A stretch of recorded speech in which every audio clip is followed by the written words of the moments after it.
for dawn, clinging tight until it's gone. Silent prayers to stars above, yearning for a touch of love. In this game of endless strife, chasing fragments of a life. We are shadows in the night, seeking dreams in fading light. Broken hearts, searching for something pure forevermore.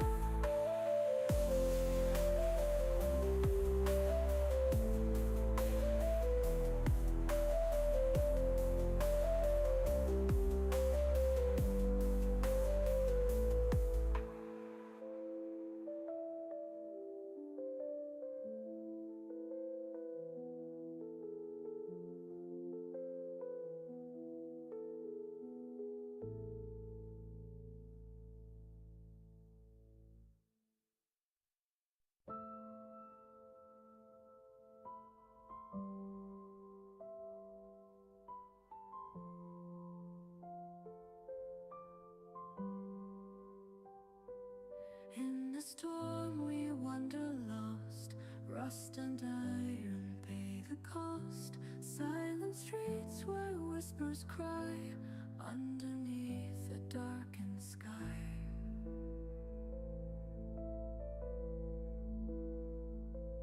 Ancient wounds that never heal, time stands still around the wheel. Echoes of forgotten days, through the ruins cold and grey. We are shadows in the night, seeking dreams in fading light. Broken hearts, searching for something pure forevermore.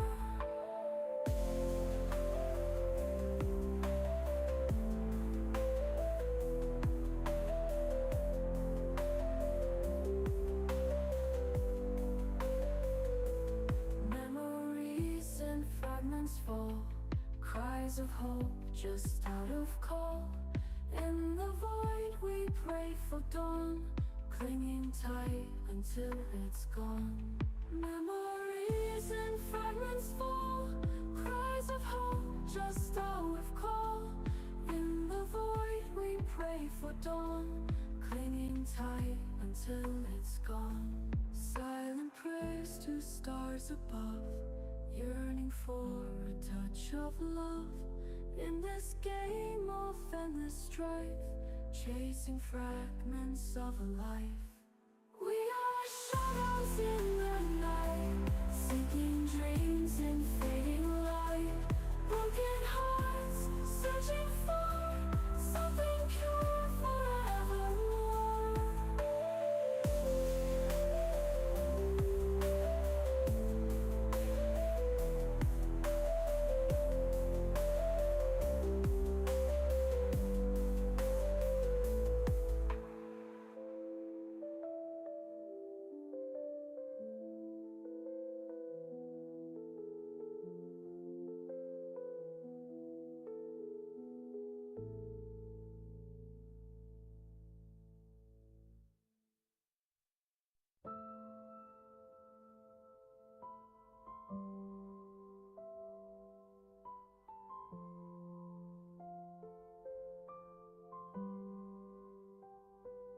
In the storm we wander lost, rust and iron pay the cost. Silent streets where whispers cry, underneath a darkened sky.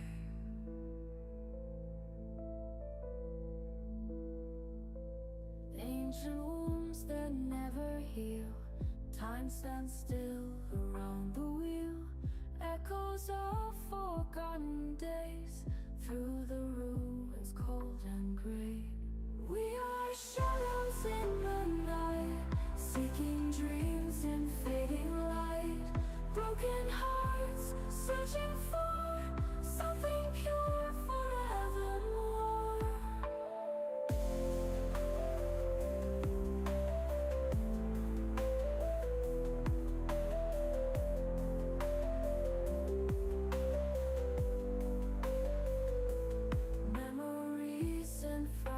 fall,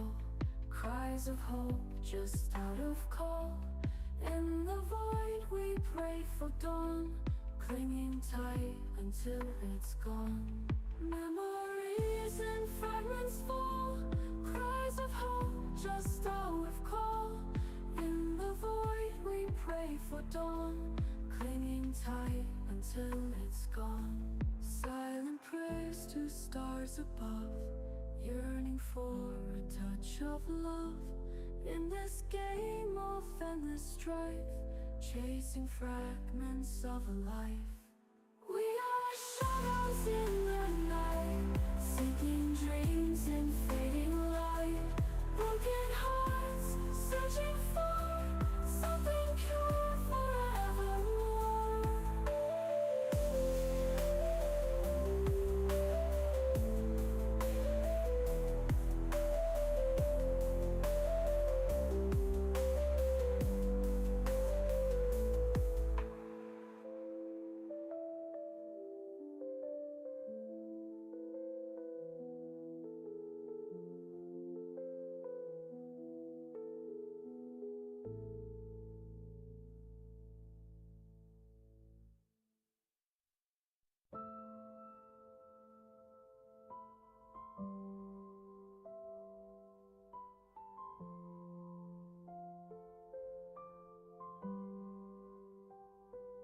In the storm we wander lost, rust and iron pay the cost. Silent streets where whispers cry, underneath a darkened sky.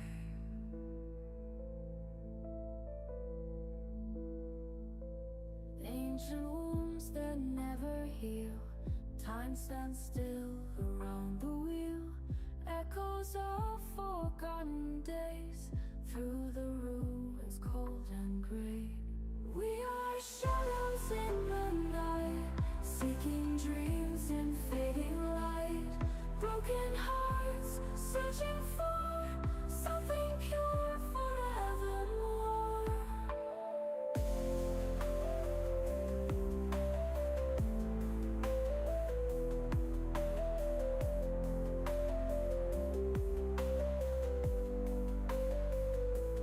Memories and fragments fall, cries of hope just out of call.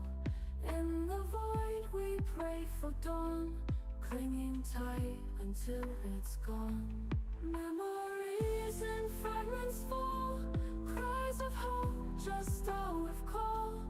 In the void we pray for dawn, clinging tight until it's gone.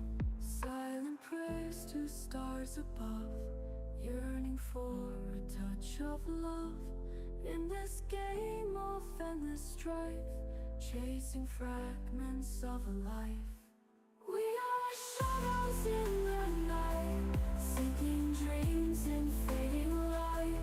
Broken hearts, searching for something pure forever.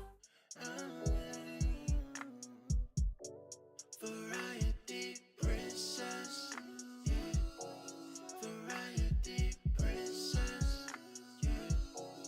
Variety princess,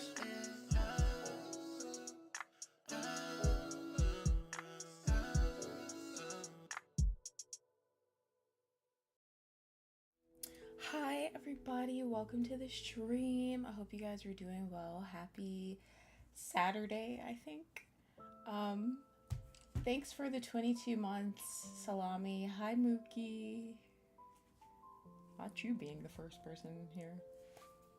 I'm drinking a mimosa today, guys. Who's ready?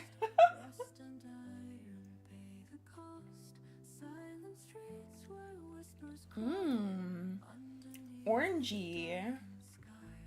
Alright, so in the last part of the happiness game, we basically had to... Moogie, please. We basically had to erase our memory to save the world.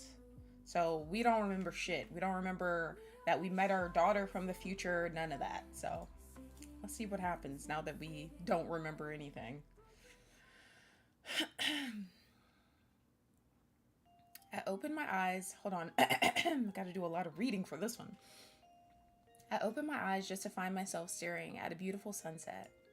The orange light reflected into my eyes as the sound of the ocean waves vibrated through my ears. Speaking of orange, hold on, let me get another sip.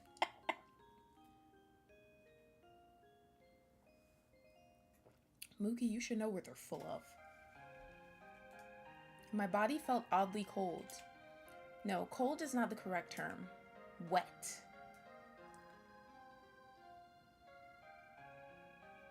Are you serious, Mookie? You didn't remember the game? What the hell? Yes, my body felt wet. I looked around trying to grasp my situation. It appears the reason for this wet feeling was that my body was drifting in the middle of the sea. Obviously, the first question that came to mind is why? Why am I drifting in the sea? I was fully clothed, so I doubt I'm just taking a leisure swim, so this could mean I'm not here by choice. Perhaps I'm a shipwreck survivor. Yes, maybe I was part of a ship that crashed and I was tossed into the sea. That would definitely explain the reason I'm floating in the water, wouldn't it? It would also make for a great story once I'm rescued. Hilarious.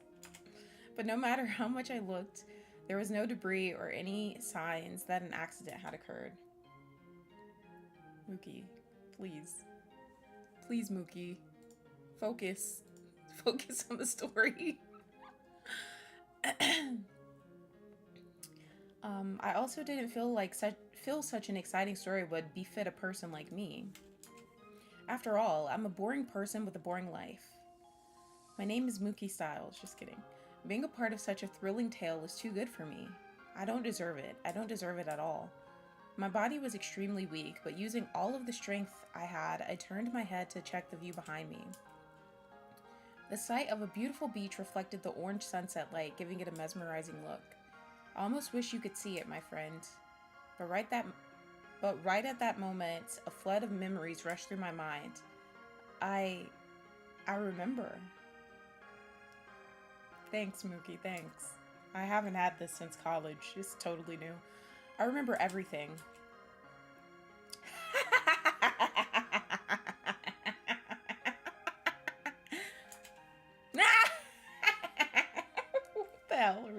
What are we reading? I couldn't stop laughing. Just like I thought, my tale is not an exciting one. No, my tale is pathetic. It's completely idiotic. From how my name sounds to the reason I was drifting in the middle of the sea. It's stupid. It's so fucking stupid. Listen to this, my friend. I'm 18 years old and in my final year of high school. Today is the first day of school.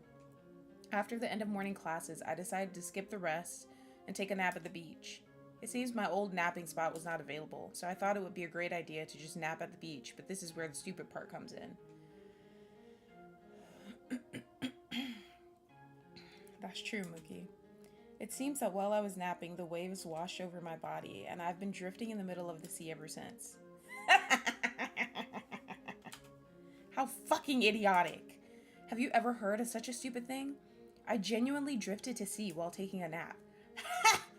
I attempted to let out another chuckle, but lost the will to do so midway. This isn't funny after all. This is pathetic. This is fucking pathetic. Instead, I closed my eyes and relaxed my body. My body kept floating among the waves, slowly but surely moving further and further away from the shore. If I open my eyes right now and start swimming back, even with the little energy I have, I should be able to swim back to shore. Afterwards, I would go back home, take a shower, and change clothes. As the days pass by, this little incident will be nothing more than a distant memory. A memory I would sometimes think about and wonder if I made the right choice. Wonder if the right choice isn't to simply keep my eyes shut and let my body get consumed by the waves. Shut up, Mookie. Wonder if I did the right thing by preventing myself from leaving this world, from escaping this pain. I didn't plan for this, but that doesn't mean it's wrong. I have been an observer all my life, watching as life passes me by, looking at the world from the sidelines. Won't closing my eyes and allowing my body to be consumed by the beautiful blue waves be the right choice? The choice is more compatible with the way I've been living my life so far? What do you think? Yes, you. You've been with me all this time, always observing me, always listening to my thoughts. You're as much of an observer as I am. So it's the only fitting... Shut up. So it's only fitting I leave the choice to you. Yes, if there is anyone out If there is anyone I trust out there, it's you. So go ahead, tell me. Tell me what to do. What should we do, Mookie, since this is your lame character?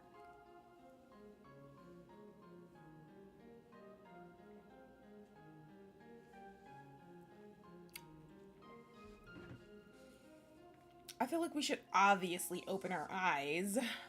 We're not about to just die. Sure, the game's gonna make us come back and choose the other option, though. Because that's what this game likes to do.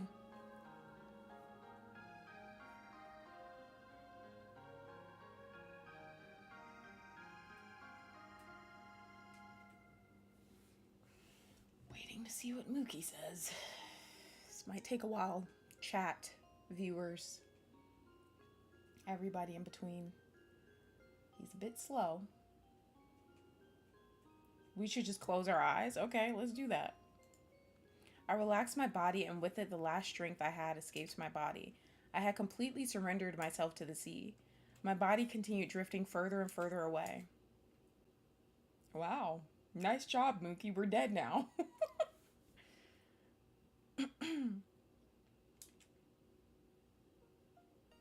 What the fuck?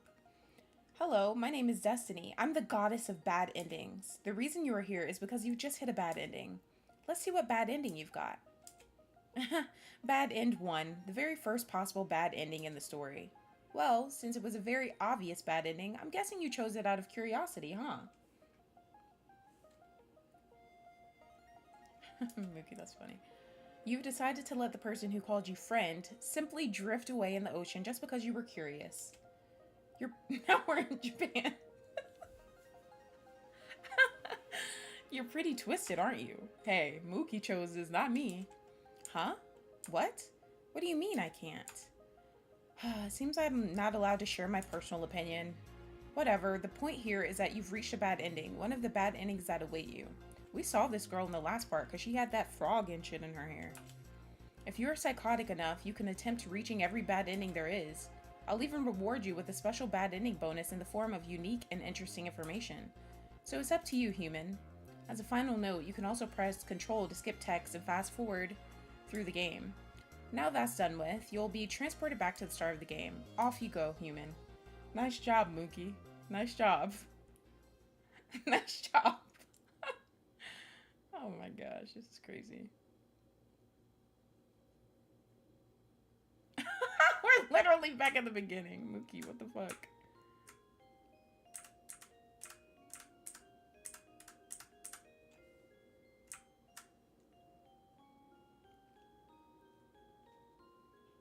Okay, open my eyes. I quickly opened my eyes while breathing heavily. Mustering strength I didn't even know I had, I started swimming back to the shore. With every stroke I took, the shore grew closer and my bleak existence continued further.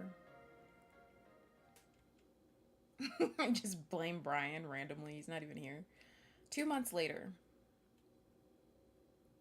Then, when all hope is gone, the main character suddenly awakens his special power and decapitates the evil trickster.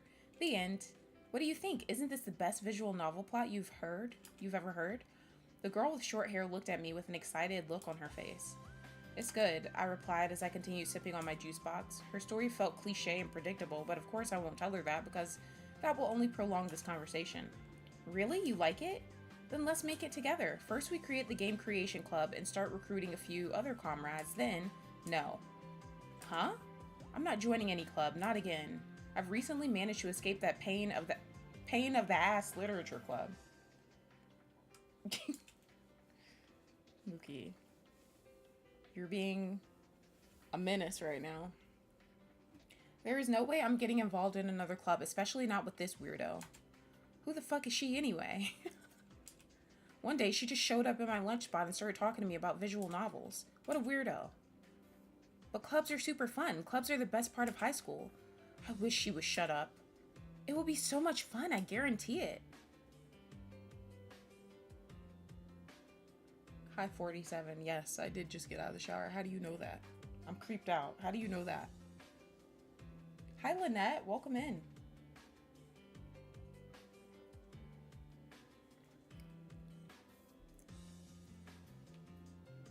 It's way better than sitting here all gloomy and alone. Please shut up. Come on now, don't be a tsundere. You know you want to. Shut up! I stood on my feet and cornered the startled girl against the fence. Oh my gosh. Listen here carefully. I don't know who you are and why you're doing this. I don't know if you're doing this on a dare or if you believe you're in some sort of a visual novel where you're the heroine helping the down on his luck main character. But let me get something straight to your head. This is real life. There are no happy endings. There are no genuine stories. It's all a mess. The sooner you understand that, the better. Are you serious, 47? It's just a shirt. Like, what? Now, I suggest you leave and never return here again. The moment I pushed myself away from the corner girl, she slipped away and ran off. Aw, that was mean. I feel bad for her. Why'd he go off on her like that?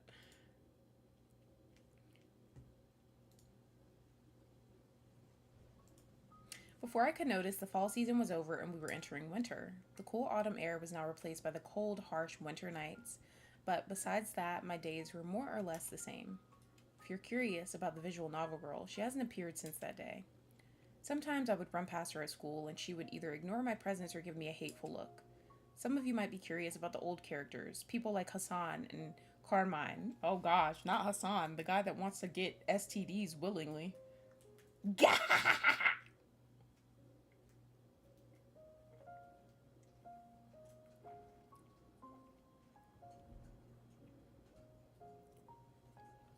Shut up, Mookie. It was either shower or you were eating and musty. Do you know that from experience, 47? Is that what you typically do? You eat and smell like shit with a black tank top on?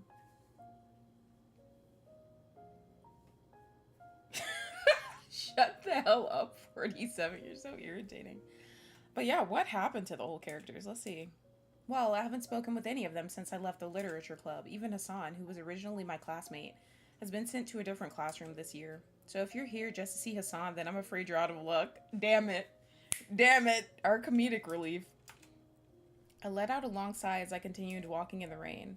When I thought about this period last year, I imagined it to be more liberating, to finally be able to get away from that weird club. I thought it would be the best time of my life. But nothing changed.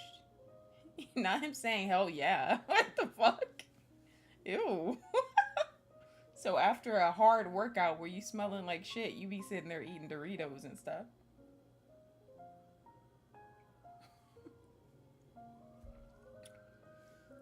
Now I guess I just don't have anyone else to blame for my misery. I kept walking down the streets without a destination in mind. I knew if I went back home, the empty cycle of life would just continue, and I don't think I can do this anymore. I can't go through another day like this. I just can't do it. I often think about that day I woke up to find myself drifting in the sea. I fucked up that day. I shouldn't have left the choice to you. Well, we tried killing you, and the game wouldn't let us, so I shouldn't have let you choose the option to continue. I should have been man enough to make the correct choice myself.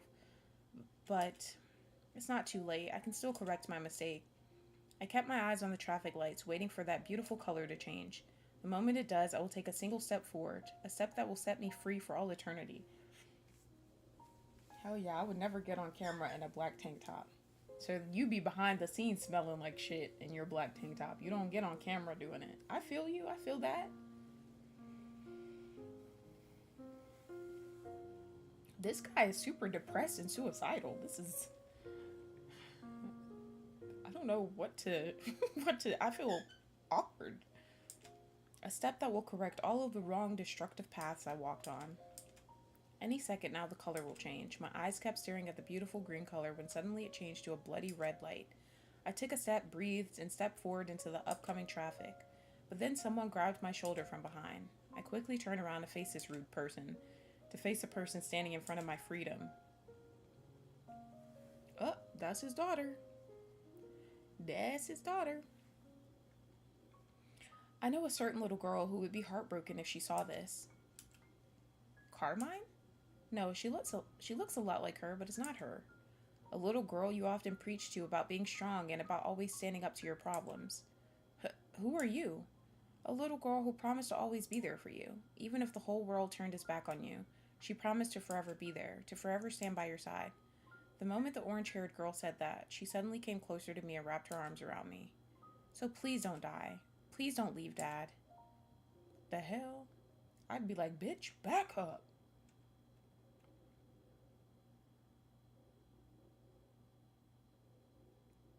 No, I don't want you to take a shower on my channel. You can do that over there with her. Okay, let me get this straight. Ooh. Oh, I think we've been here before. Your name is Maral. You're my future daughter who time traveled to the past because of an important mission. Yes, exactly, Dad.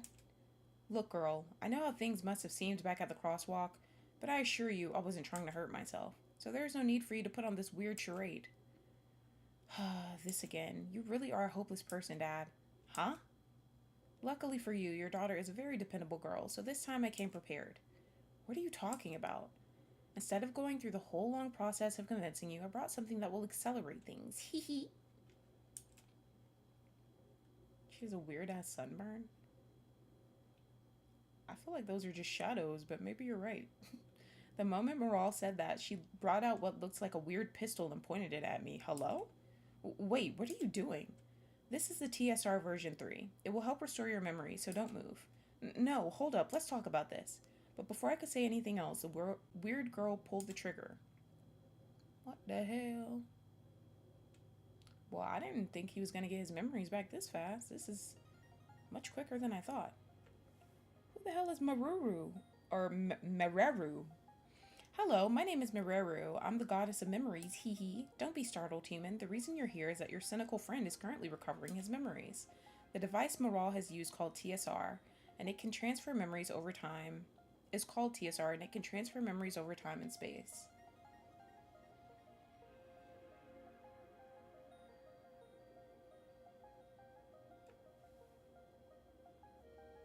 Yeah, I'm not in the same state as you. Sadly, unlike him, there isn't a device that can transfer those memories to you, so that's why I'm here, hee hee. As the goddess of memories, it's my job to remind you of past events.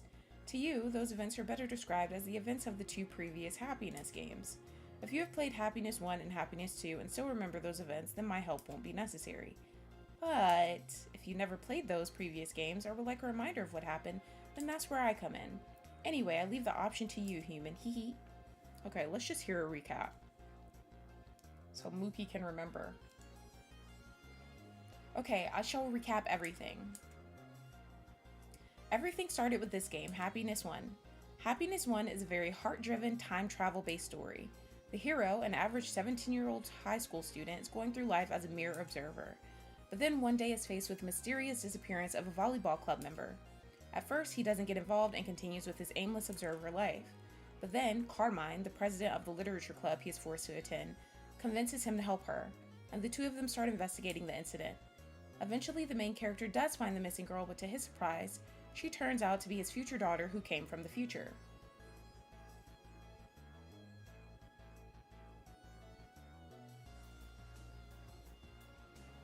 Oh, you're in Texas?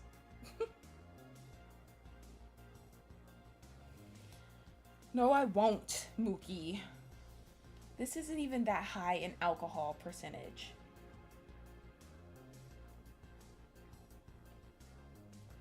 I might get more later, though. I like the types of drinks that sneak up on you. Those are my faves.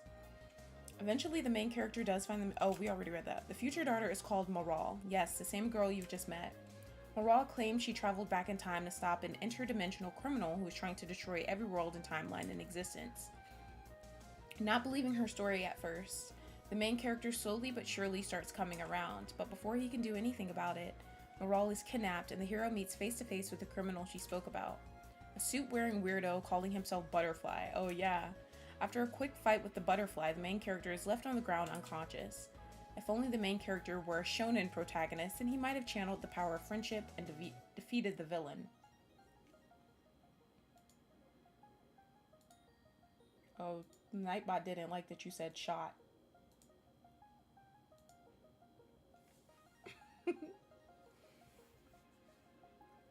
I like to forget my night. Yeah, that's pretty fun.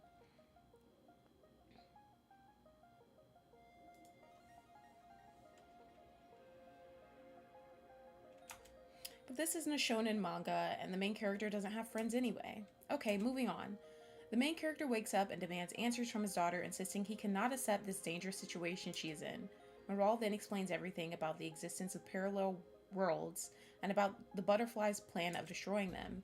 She also tells him the reason she traveled back in time instead of leaving this dangerous mission in the hands of someone more capable. That reason, of course, is the fact that the main character dies in the future at the hand of the butterfly, and she was the person who found his journal and swore to take revenge. What a good daughter. After hearing this whole story, the main character falls silent at first, but then he orders his daughter to return to her timeline, promising her to finish her mission, or rather his future self's mission. And finally, the main character and the butterfly clash one final time, and with the unexpected help of Carmine, they manage to disarm him. Yay! Happy ending, right? No, not really. The main character discovers the dead body of Moral, killed by the butterfly, claiming she was the key to his mission, that she was the seed, the entity that holds the energy that basically powers this whole time branch.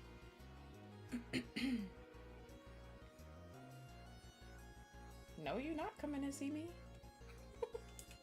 The butterfly also explains that he is a version of the main character from a timeline far away.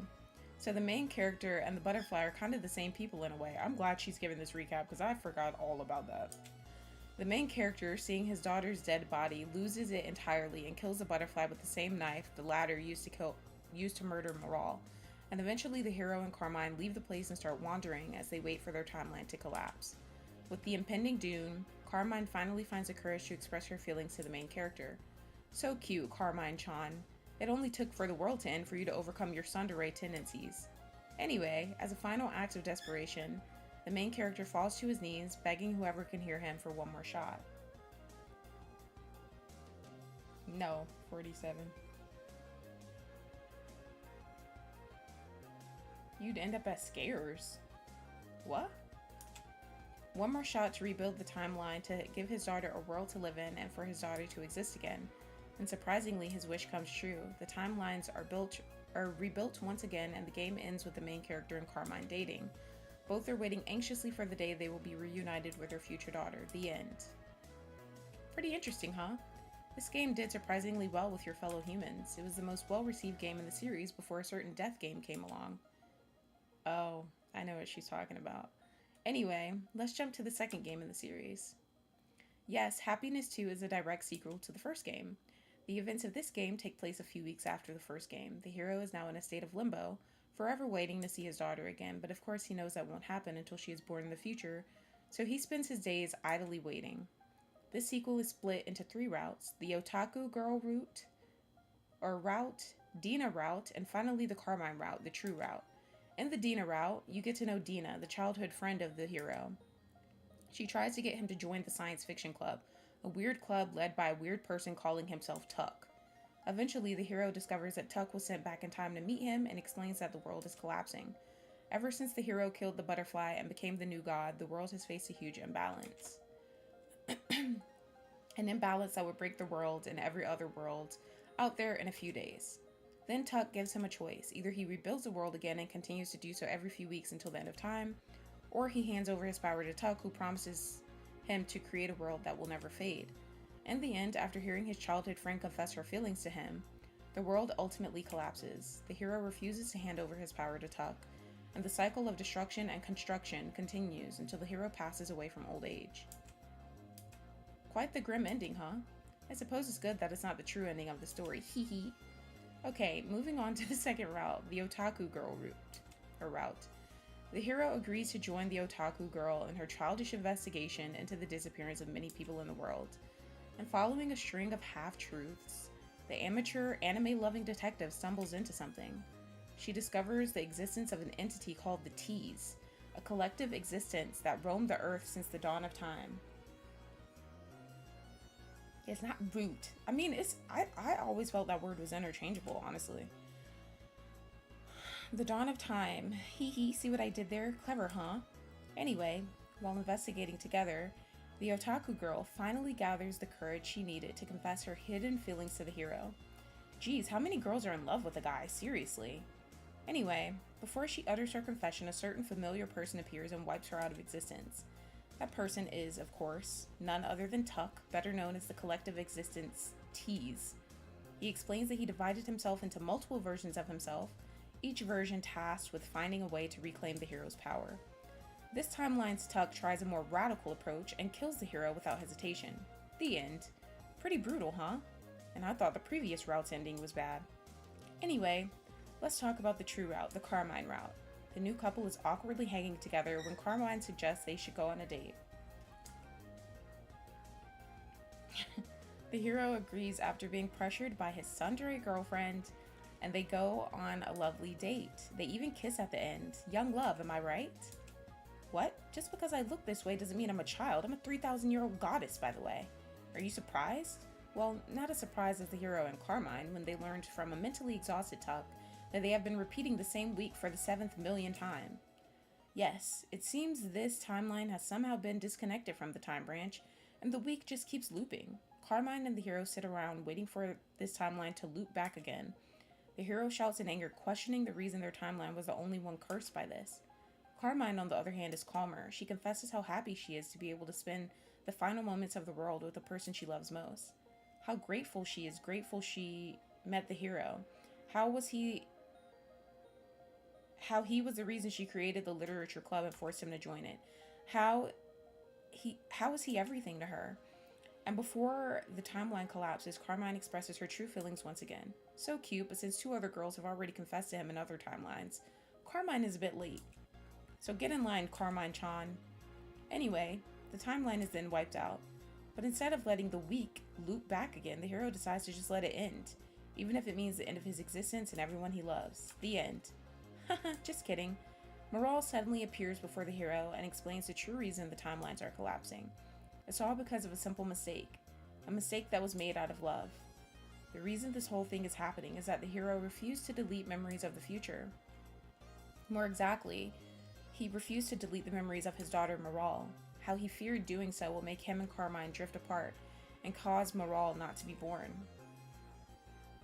But to fix the timelines, to stop them from collapsing, he needs to do it. He needs to forget about his daughter. The hero refuses over and over again, but eventually Moral convinces him. And just like that, the hero forgets anything and everything that has any relation to Moral. Of course, because of that, he and Carmine no longer start dating in the new timeline. The hero drifts away from Carmine and the rest of the literature club. And that's the end of the Carmine route. A pretty depressive ending, huh? Well, sadly, this is the true ending. The one that ties directly to the current events. Overall, Happiness 2 is considered a very depressing story. Maybe that's why it didn't do so well. Cough, 200 downloads. Cough. That's funny. Sorry, I think I've caught a cold. Anyway, there are other games in the series, including a few RPGs, but talking about them will only spoil them.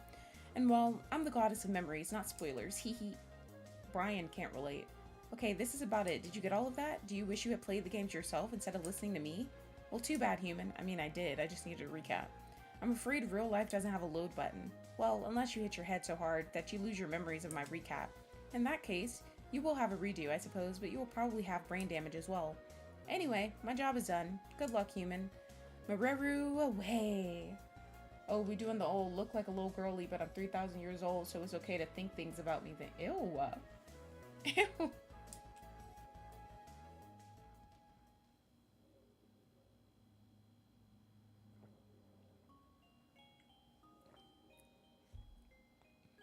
I don't know what those are, Mookie. That's some shit you used to use. I quickly opened my eyes just to be greeted by an orange-haired girl staring back at me.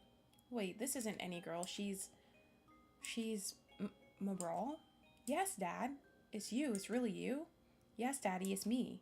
I reached out my hands toward the girl in front of me and touched her cheeks. A soft, warm sensation greeted my fingertips. She's real! She is standing in front of me. Mabral! Unable to hold it anymore, I jumped forward and wrapped my arms around her. I thought he was about to say he jumped into her arms. I was about to say, what the hell? Around my beautiful, courageous daughter. Tears kept flowing uncontrollably as I screamed my daughter's name in the middle of a crowded coffee shop, but I didn't care because the only person who matters to me is between my arms right now. Perhaps noticing how bad my body was shaking, Maral gently patted my head.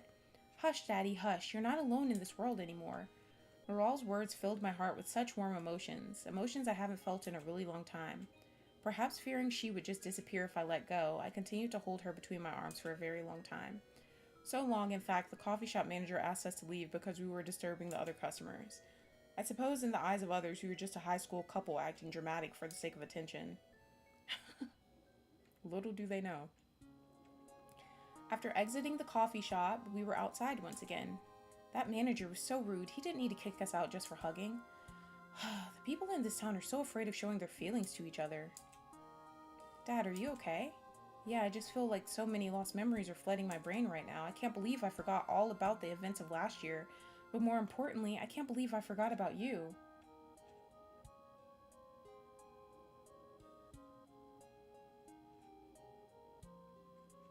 Mookie, that's the kind of pictures you like to have.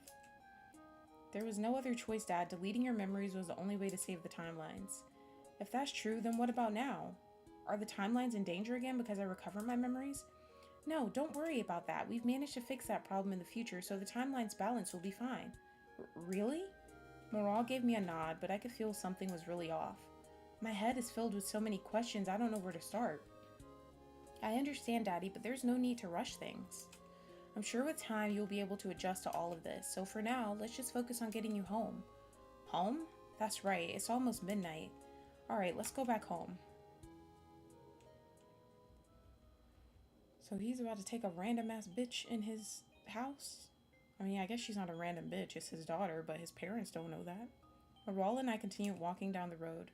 The rain had stopped a while ago, only the gentle breeze and the small puddles on the ground remained.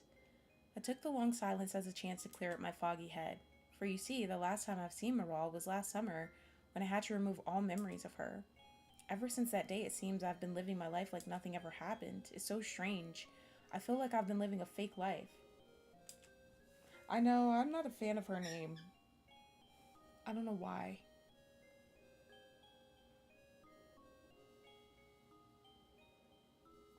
Because I feel like I usually like names like that, but I don't know.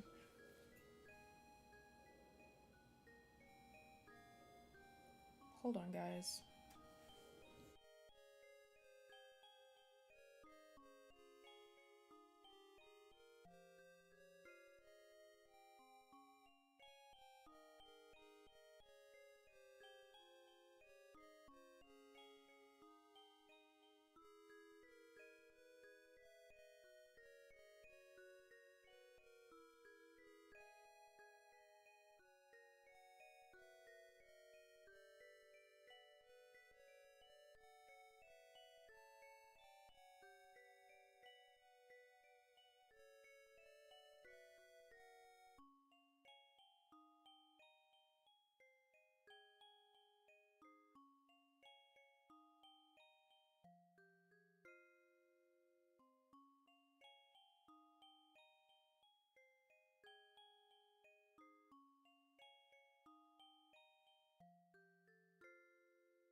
Soldier is so goofy.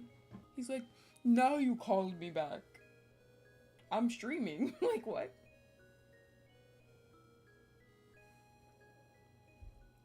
Showing me his anime shirt and shit. Wait a second, if all his memories of her were erased, how he know who she is? He didn't know who she was. She just shot him with a gun and it gave him back his memories. Are you paying attention, Mookie? That's why the 3,000-year-old girl was giving us a recap. She said his memories were loading back into his mind because he had just been shot with the TSR or whatever. Like I've been living in someone else's shoes, and only now did I return to my real body. I thought I told you not to overthink things, Dad.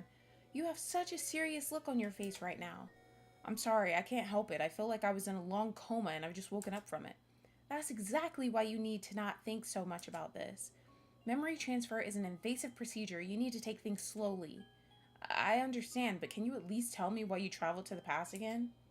Whatever, Mookie. I'm not going back and forth with you about dumb shit. Either get with it or get lost. Thank you guys for the 6 likes. Upon hearing my question, Maral went quiet as her eyes met the ground.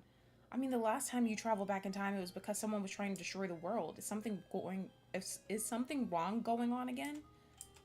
Maral? I'm sorry, Daddy. I can't tell you right now. It's complicated, but I promise I'll tell you very soon. So please bear with me.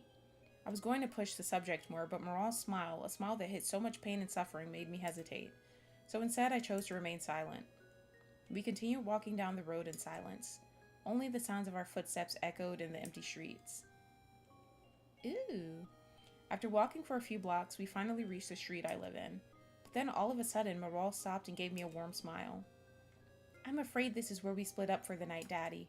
Huh? What do you mean? We're almost there. My house is right around the corner. I know, but I'm staying at the motel across the street, so we should split up here. A motel? No, there's no way I'm letting you stay there. You will be more safe staying with me. Maral let out a small chuckle. The sight of her cute smile warmed my heart. I'm sorry, Dad. It's just funny how much you've changed. I changed? Yeah, last time I was here, you kept insisting I don't do anything that could be misunderstood by others. But here, you are now inviting a girl your age to stay in your room. I mean, that's how Grandma and Grandpa will see it once we walk through the door. Or do you suggest we explain the whole I'm their granddaughter from the future thing? Do you think they will buy it? Well, I guess not, I replied as I looked down with a dejected look. Maral's right. There's no way I can convince my strict parents to allow her to stay in my room. Perhaps noticing the sad look on my face, Maral came closer to me and rested her head on my chest. Don't worry, Daddy. I'll be fine. We'll see each other tomorrow. Tomorrow? Yeah, I promise. So please use this night to clear your head and gather your strength. Waving her hand at me, Maral walked away with a big smile on her face. It took every ounce of strength in my body to stop myself from going after her. I will see her tomorrow. I kept repeating this phrase to myself over and over again until Maral left my sight. This has been a very long night. So many crazy things are happening. It all feels like a very long lucid dream. A dream that no matter how much I pinch myself, I wouldn't wake up from it. But that's okay. If this is a dream, then I don't want to leave, because Maral is here. The only person I care about is back in my life. If this is a dream, then I hope it lasts forever.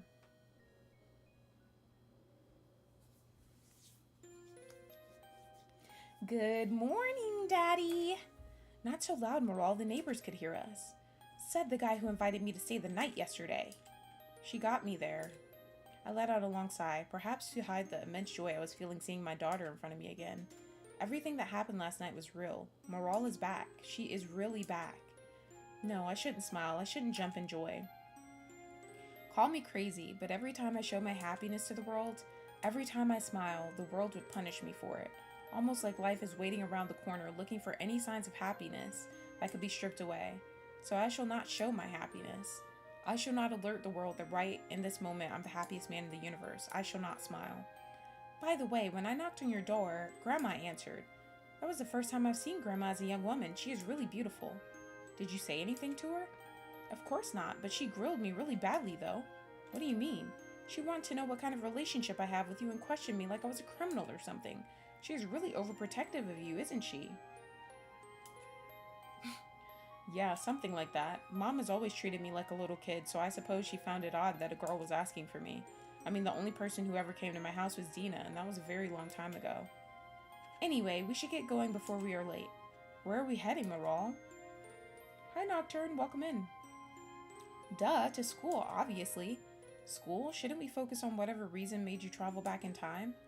That's exactly where we're heading to school, dummy. I don't get it. What do you mean? Leave it to me, Daddy. But wait, before I could say anything else, Maral grabbed my hand and started running down the streets. She hasn't changed one bit. She's still very troublesome. Maral and I started walking down the street. She kept humming a very catchy tune. A tune I felt like I'd heard before, but before I could ask her about that or about the reason she wants to go to school, a certain person appeared in front of us. Oh. It's Ellie, the one that likes to make visual novels.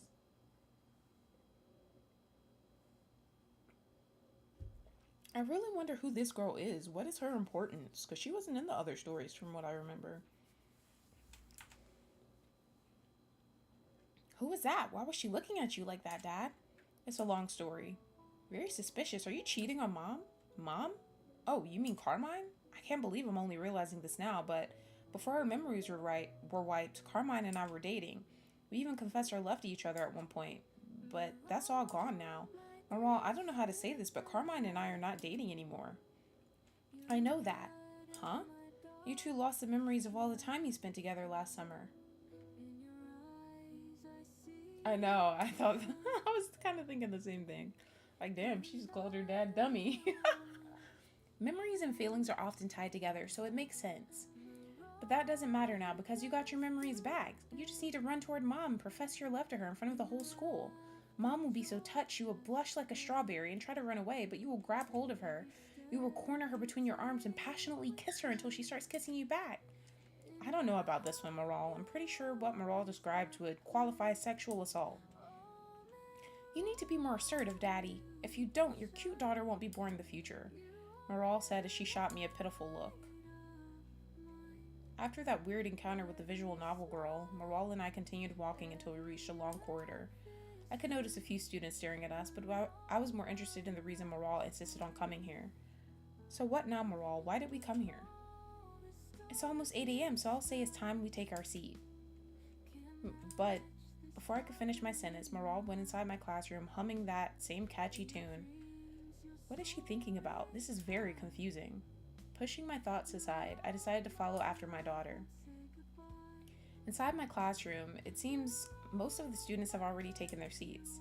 The history teacher stared at Moral for a second, but then got up from his chair and stood next to her.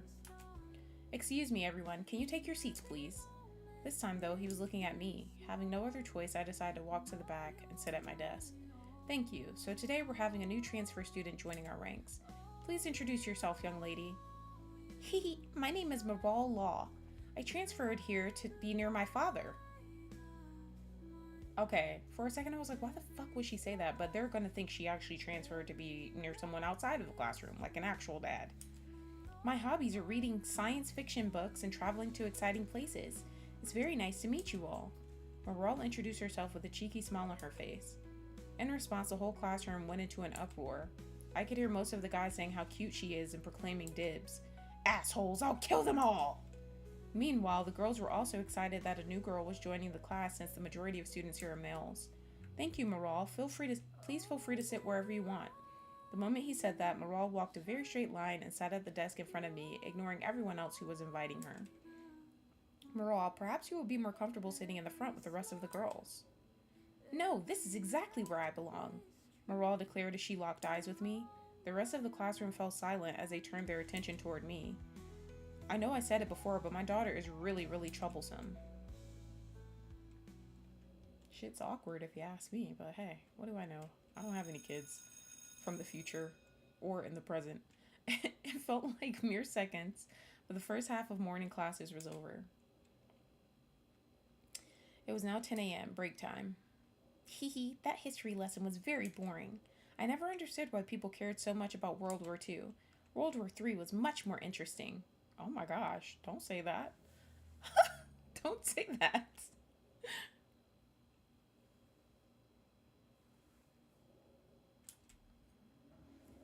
World War III? Forget I said anything. Despite my daughter just saying something very alarming, I was actually more interested in something else. Moral, can you tell me now why we're here? You're exactly right, Daddy. Why are we here? We should go buy something to eat before break time is over. The moment Moral said that, she grabbed my hand and started dragging me along. No, stop it, Moral. You need to tell me what's going on. Moral? Looks like you have a visitor. Huh? I'll be cheering for you, Dad. Moral's words made no sense at first, but then a sudden presence crept up on me. With a swift move, I turned around and faced what evil entity was lurking behind me. But to my surprise, it was someone I never thought I'll ever see again. Carmine? Long time no see, Mr. Cynical. Yeah. The longer I stared at Carmine, the more chaotic the feelings ran through my heart, and the harder coming up with words became, so instead I decided to remain silent and gaze at the beautiful green eyes that reflected my confused expression. I'm sorry for interrupting your conversation. I was going to wait until you're done before calling out to you. No, that's fine. Calm down, Mookie. Wait, is she being nice? Thousands of memories rush into my head at once.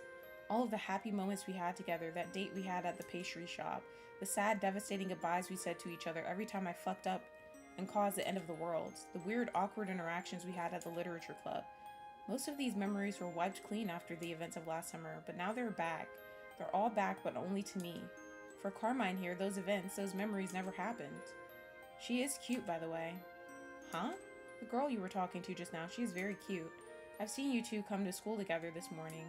She seems very nice, too. What? No, it's nothing like that. She's just a relative. I'm sorry, I didn't mean to intrude on your business. I just found it interesting because I never saw you come to school with anyone before. She's your daughter, idiot! I wanted to yell this in her face to show her how stupid she sounds right now, but I couldn't. I can't. And even if I did, it's not like she'll believe me anyway. Anyway, the reason I want to talk to you is that I need your key back. My key? Your club key. The club supervisor is asking all former club members to return their keys, so... Ah, I see. I don't have it on me right now. That's fine. You can just bring it to me tomorrow then.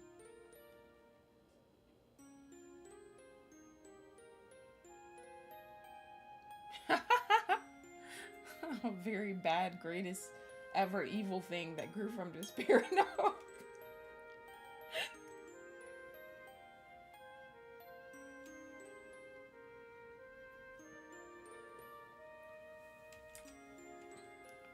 Okay. Thanks, I'll go and stop bothering you now. The moment Carmine said that, she turned around and left the room. This was the first time I've seen Carmine since I quit the literature club. I wanted to stop her, to explain everything to her, about her lost memories, about everything we've been through, but I knew that would have been pointless, because the Carmine in my memories and the Carmine who just left are two different people. They have different memories and experiences. One of them might have loved me once, but that Carmine is dead. She died alongside her memories. The only thing that was left behind, the only relic that remained of those days is me.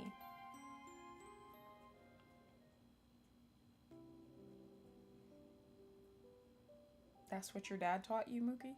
That's concerning. After Carmine left, I turned my attention back to Moral, but she was nowhere to be found. Even after checking the hallway, she was nowhere in sight. Where's that troublesome daughter of mine? I have a bad feeling about this. Every time Moral disappeared in the past, it was never a good thing. What should I do? Oh my gosh.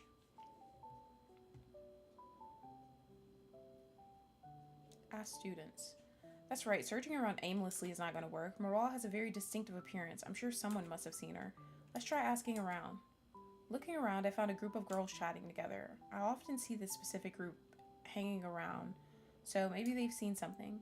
Excuse me, I'm looking for a girl with short orange hair. She's also wearing a very bright outfit. Did perhaps any of you see her? I don't think so. How about you, Emma? Nope, I didn't see anyone like that. Do you have a picture of her? That would be kind of creepy unless he's her boyfriend or something. Are you her boyfriend? No, I'm not. Maybe he's a stalker. A stalker? I'm not a stalker. She's a friend. I'm just looking for her. Said every stalker ever. Should we call a teacher? What? I'm telling you, I'm not a stalker. Yikes, he's angry. Please don't hurt us, Mr. Stalker. What is wrong with these girls? Are they high? Let's try asking someone else.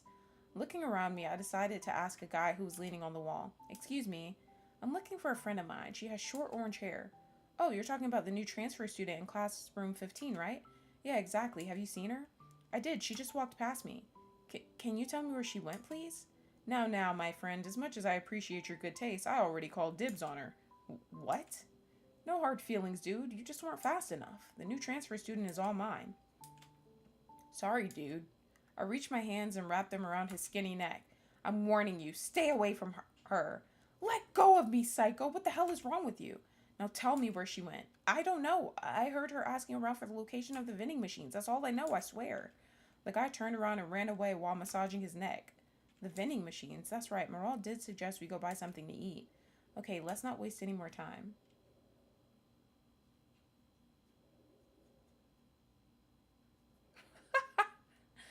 Walking down the stairs, I finally arrived at the school's campus. This is where the vending machines are stationed. My primary napping spot is pretty close to here, too. Okay, Moral was last seen here, so if I look carefully, I should be able to spot her orange hair. I turned my head and started looking around. Break time was almost over, so the place was devoid of life, except for one girl, who was standing next to the vending machine. She kept checking the contents inside, perhaps wondering what to get. But then all of a sudden, she noticed my presence. Oh. Not the girl he yelled at. Hi. Okay, this is very awkward. I'm sorry to bother you. I'm looking for someone. Orange hair, bright dress, very energetic. She's not saying anything. Well, I can't blame her. The last time we spoke, I was very harsh on her. I think the word harsh is an understatement. I'm sorry to bother you. After apologizing to the visual novel girl, I was about to leave when she suddenly spoke. She was here a few minutes ago, the girl you described, I mean. Really? Yeah, she said something about buying her dad's favorite soda, blueberry something something. Oh, blueberry GB. Why are you smiling? It's nothing. Do you know where she went? She said she was heading back to her classroom. I see. So I've just gone a full circle, huh? Damn it, Moral. Do you enjoy seeing your lazy father run all over the place for you? You must have got this sadistic side from your mom. Thank you for telling me. Wait a second. Can we talk about something? Yeah, sure. She wants a meat bun. Ew. It's about last time. Oh, yeah, about that. I'm very sorry for the way I behaved. I was going through a difficult time. I acted very rudely towards you. I'm very sorry. Really? Yeah, I wish there was something I could do to make it up to you. Well, in that case, there is something you can do for me. The moment the visual novel girl said that, an immense feeling of regret filled my heart. She wants him to join that club. Shit, the guilt I have been feeling made me say something I really shouldn't have, especially since I had a feeling about what she would ask of me. She's going to make me join her visual novel club. Ah, screw it, I had it coming. You can die for me. What the hell? Huh? The moment the visual novel girl said that, she pointed a gun at me. The sight of a teenage girl pointing a gun at me paralyzed me for a second. It felt so unreal. What are you doing? You said I could ask for anything, right? I want you to die. The visual novel girl declared as she tightened her grip on the gun. What the hell is going on? Is this some sort of joke? That can't be a real gun, right? It must be a water gun or one of those fake guns you see in movies. This whole scene is like a weird fever dream. What should I do? Oh, God.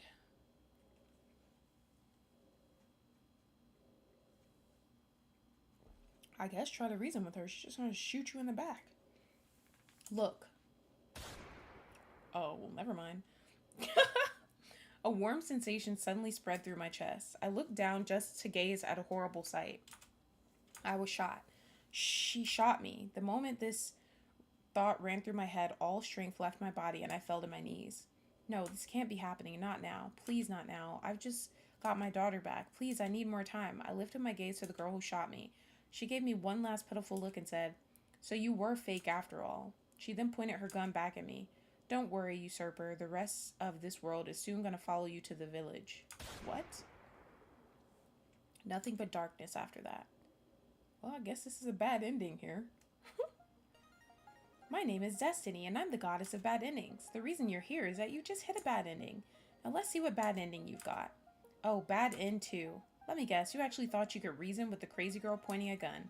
Either that, or you were just curious what would happen. Perhaps you've made a little save file on the side. Well, whatever. The point is, your little observer friend has been shot. Now, before I send you back, I shall give you your bad ending bonus.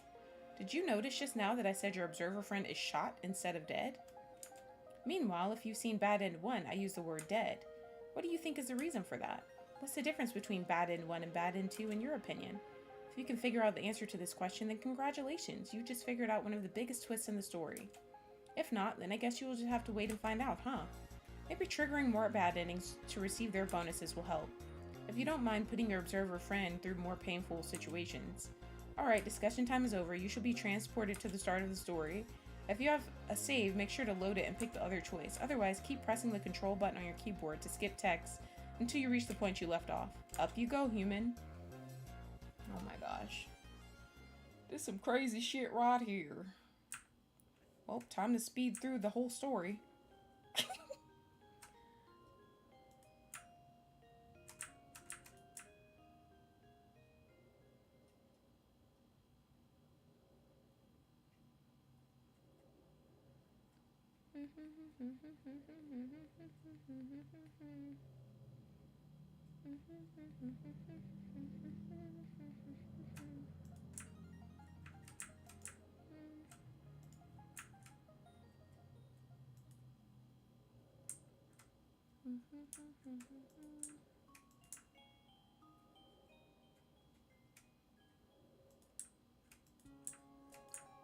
You're welcome to leave, Mookie.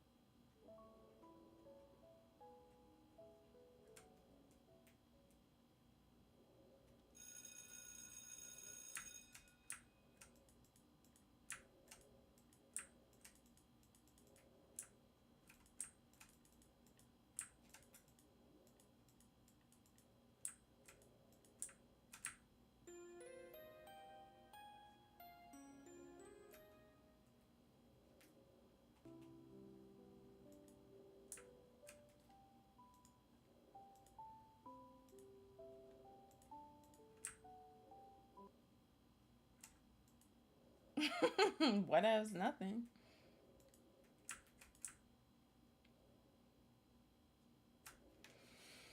Okay, I'm gonna put this as a separate save. Okay, try to run away. Not wasting any second, I put pressure on my left leg and pushed myself away. Perhaps anticipating my movements, the visual novel girl quickly pulled the trigger. A bullet left the gun chamber, heading straight at me with incredible speed. Compared to it, I was basically moving in slow motion. Maybe it was the adrenaline rush or just my imagination, but it truly felt like time itself was slowing down. I felt like I could watch the bullet moving slowly but surely toward me. I'm not stupid. I know that dodging a bullet at close range is impossible. Even a trained super soldier won't be able to accomplish such a thing. My fate was sealed the moment she pulled the trigger, but I don't want to die. Not now, not like this. I know I've been wishing to die for a while now. I know I almost drowned myself back then. I know I tried to run into traffic yesterday, but it's different now. I have a reason to live now. I have morale. I don't want to die anymore. I don't want to die. With a swift movement, I landed on my right leg and pushed myself further away. For some reason, my movements were so fast, too fast. The bullet continued its trajectory, missing me completely. You dodged it? Gathering all of my strength, I jumped straight at the visual novel girl. I'm not gonna die now. I don't care if I have to kill her. I will live. I will fucking live! I lifted my right leg and kicked the gun from her hands. The gun slid on the ground away from the visual novel girl. You managed to disarm me? Ha ha ha ha! She was right. She was really telling the truth. Show me everything you've got, usurper. Show me hope!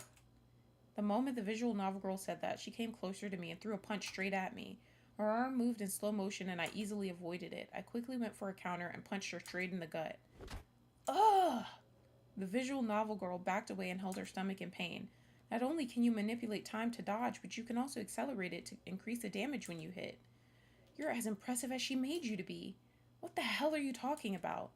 But the moment I said that, a sudden surge of pain vibrated through my head. Ah! Unable to fight the pain, I fell to my knees while holding my head. What's wrong? Out of juice already? Ah, my head! I see, I spoke too soon then. The visual novel girl approached me once again. She then stood in front of me and spoke. I've loved her deeply. The moment she said that, she jumped in the air and drop-kicked me with everything she had. It was nothing but darkness after that. What the hell?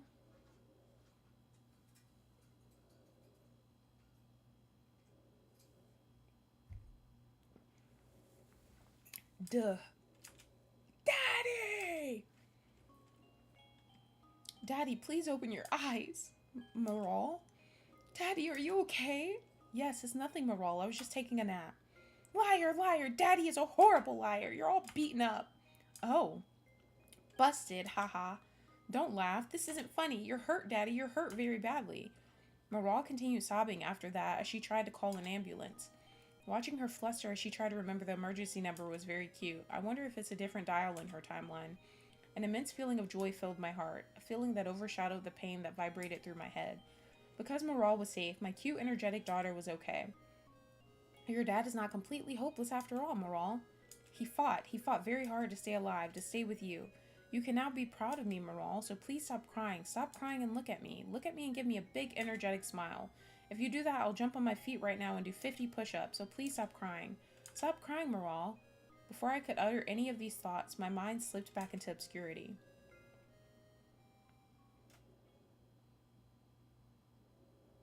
He just got beat up. When I woke up, being in the hospital. I woke up, I found myself lying in a hospital with Morale by my side. This hospital looks spotless. Sheesh. The doctor asked me a few questions and ran a few tests.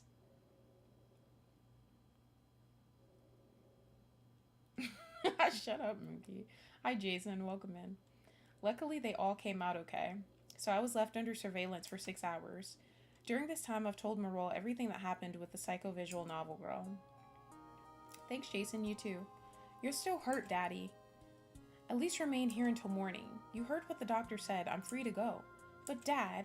I lifted my fingers and wiped the tears from my daughter's eyes. We have bigger things to worry about right now, Morale. Daddy? She acts like she's 2. After leaving the hospital, Morale and I continued walking until we reached my old playground. The sun was setting on the horizon, signaling the end of the day. This has been quite the day. Oh, I think I remember this place. This is the playground you used to take me to every time we visited Grandma and Grandpa. But it looks kind of different though. This is the playground I spent most of my childhood in. I used to play here a lot. Then maybe one day I'll bring my child to play here too. It will be like a family tradition. I was so happy to see Maral smile once again. It filled my heart with so much joy. But that joy quickly disappeared because what I'm going to say now will surely take her smile away. Maral, you need to tell me why you're here. You need to tell me everything. Dad? No excuses, Maral. I deserve to know. Daughters should not have to protect their fathers. It's the other way around. Maral's eyes started tearing up, but then she quickly wiped her tears away and spoke. Thanks, Jason. Okay, Dad, I shall tell you everything I can. Maral took a seat on a nearby bench and motioned for me to do the same. I guess she's indirectly saying that this conversation might take some time. I sat next to Maral as she lifted her eyes and gazed at the orange clouds above. Before I can say anything, you must understand why I'm hesitant to tell you. I don't want you to think that I don't trust you or that I enjoy keeping secrets from you. Please don't think badly of me, Daddy. I could never think badly of you, Maral. I'm glad, but you should hear the reason regardless. Do you remember why the timeline started collapsing last summer? Yes, it was because I didn't delete the memories I gained about the future. That created a time paradox. Exactly, Daddy, and that's the exact reason why I didn't want to tell you about anything this time around.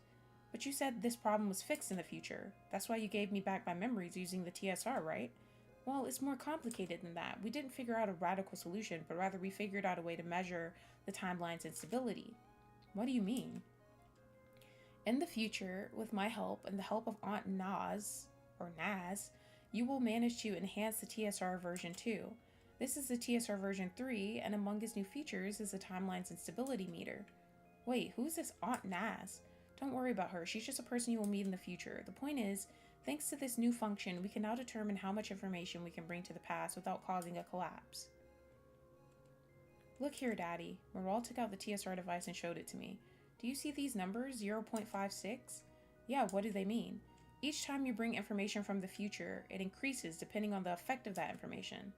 For example, Dad, in the year 2035, you will grow a creepy mustache that will piss off Mom. The moment Maral said the TSR made a beep and the number changed to 0.58. See, it increased, but only by a little because the information I've told you doesn't have a big impact on the whole time branch. Oh, so you're afraid you're going to say something so impactful that it will destroy everything.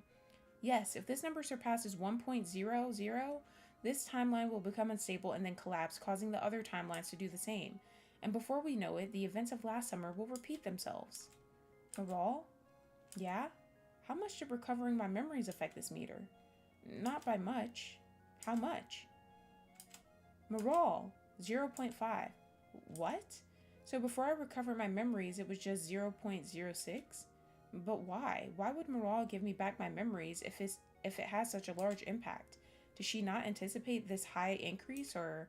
Oh, I can't believe it. The reason she did that is it's all my fault. Dad, you weren't planning to give me back my memories. You knew it was too much of a risk. You weren't even planning to show yourself. You did all of that. You risked everything because of me, because you were watching over me and you saw it. You saw me trying to kill myself. That's why you intervened. That's why you gave me back my memories, to save me from myself.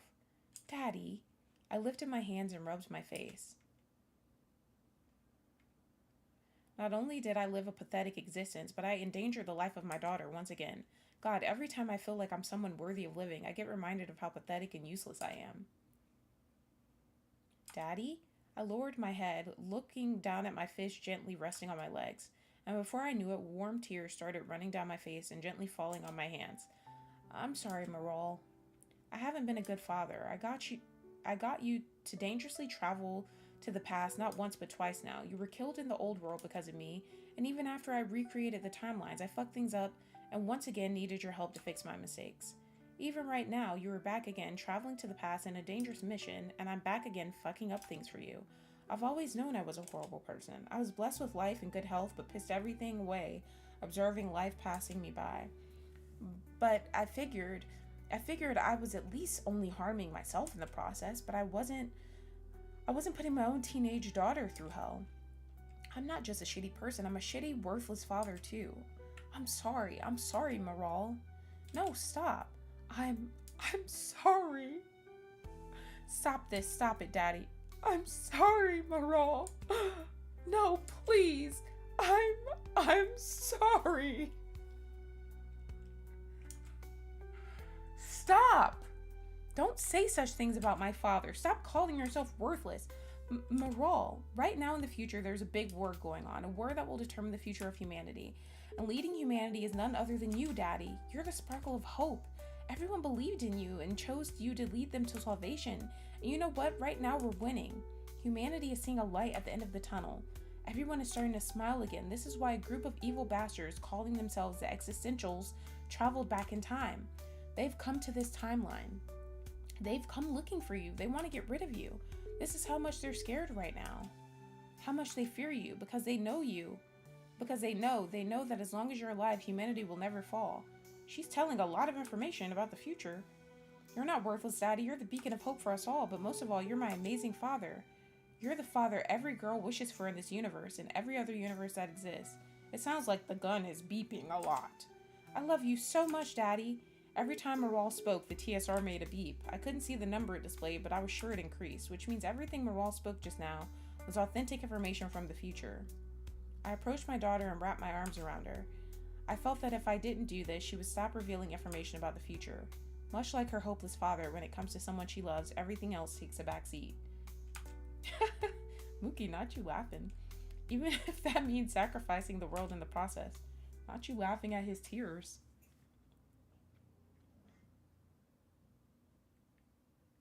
After a quick shower, I walked into my room and sat on my bed. My head is in such a chaotic state. I need to calm down and think things through. I stood up near my window and gazed at the sky. His room looks different. A beautiful moon greeted my eyes. Alright, let's try to understand what's going on. According to Maral, her reason for traveling here again is because of a certain group.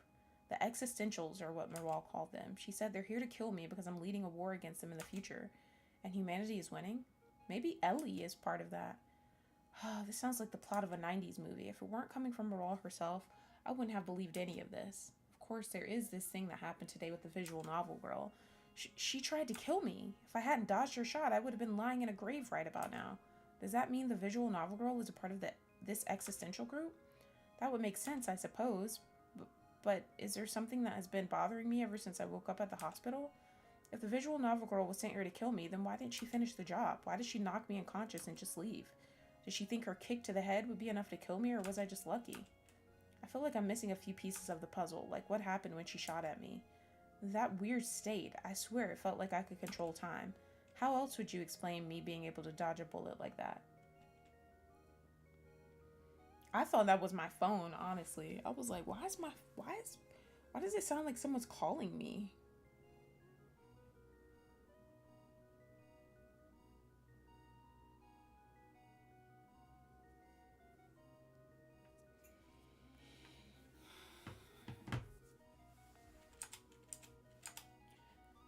No matter how much I think about this, it just doesn't make sense.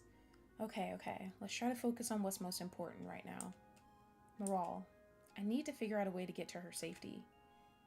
Or get her to safety, I think is what it said. She's in great danger just by being involved in all of this. But how? How can I make sure she stays safe? The first thing that comes to mind is telling her to return to her timeline. But we both know what happened last time I tried to push her away. She's a stubborn girl. She won't go back no matter what I say to her. She must have gotten her stubbornness from me. So what should I do? How can I keep my daughter safe? Lock her in the motel room. Oh my gosh. Really? You think that would work? I mean, I guess if I lock her in, she won't be walking outside and getting in trouble. But come on. Would such a thing really work with that troublesome daughter? I can't imagine her trying every possible way to break out of her motel room. Not to mention, she has that TSR device that's basically a portable time machine. Yeah, locking her away will only create more complications and put her in more danger. I guess I have no other choice but to stick with her until I can find a solution to this mess. Worst case scenario, I turn myself into those let me actually save that, just in case. Even though it seems like he's doing the opposite choice anyways, but... Worst case scenario is I turn myself into those existential bastards or whatever their name is. After all, they only care about my death. Alright, that's enough thinking for now. I should go to sleep. I need to rest as much as I can.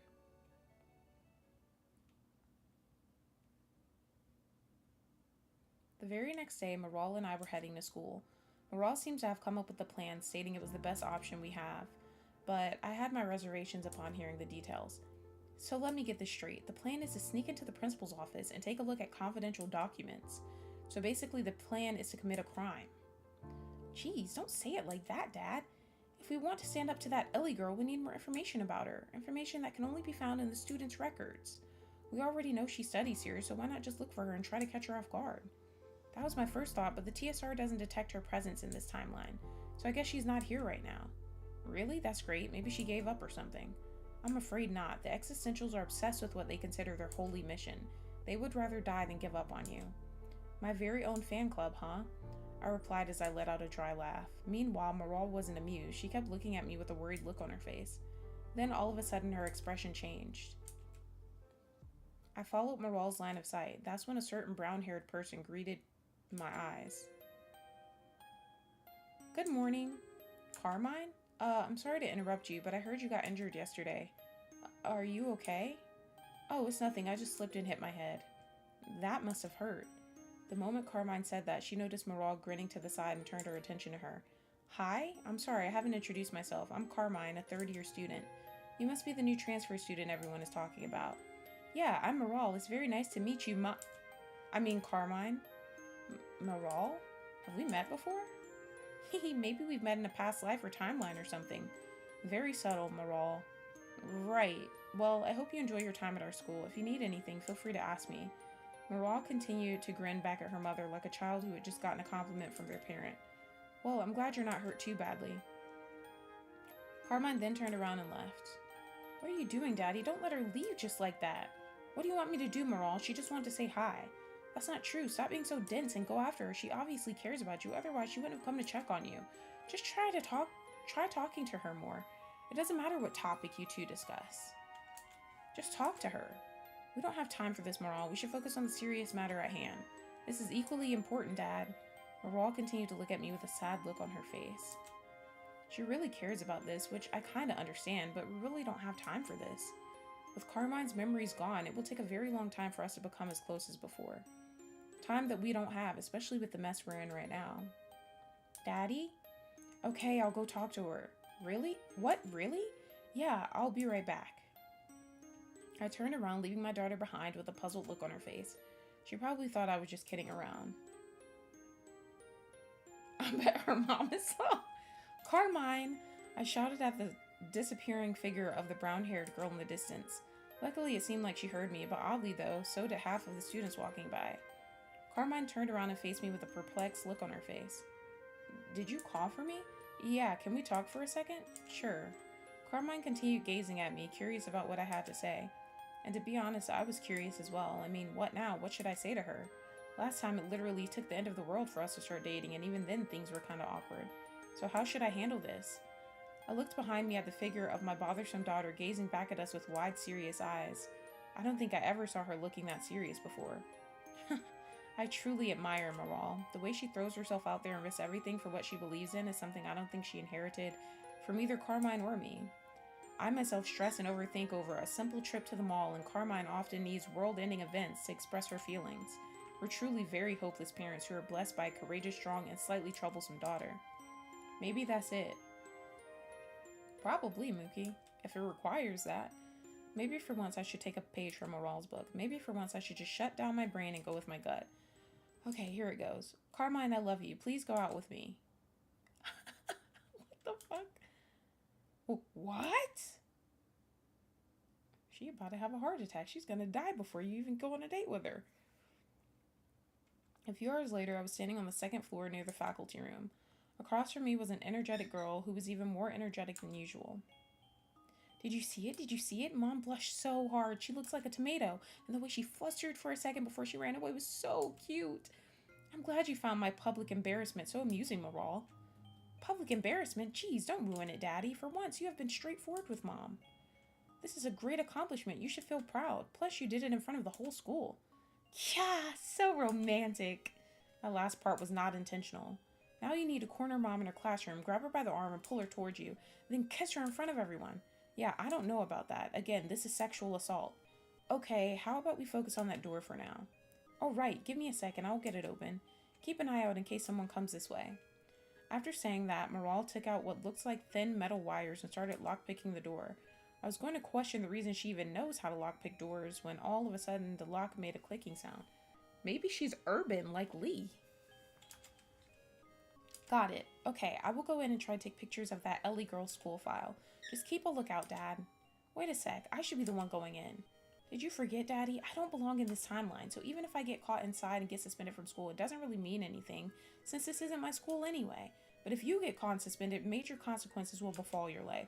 So stop worrying and watch the door. Oh my gosh, Mookie. Maral declared before she went inside. She is getting more bossier by the second, kind of morphing into her mom. I decided to keep a lookout, making sure no one was around while Maral continued to make rummaging noises inside. Hurry up, Maral, we don't have much time. Wow, this is kind of messed up. What? What did you find? The principal is one strange fella. He has the students' records in order of attractiveness. Ew! That's the guy from Fear the Spotlight. Bow wow, I'm streaming. Bow wow. Bow wow, I'm streaming.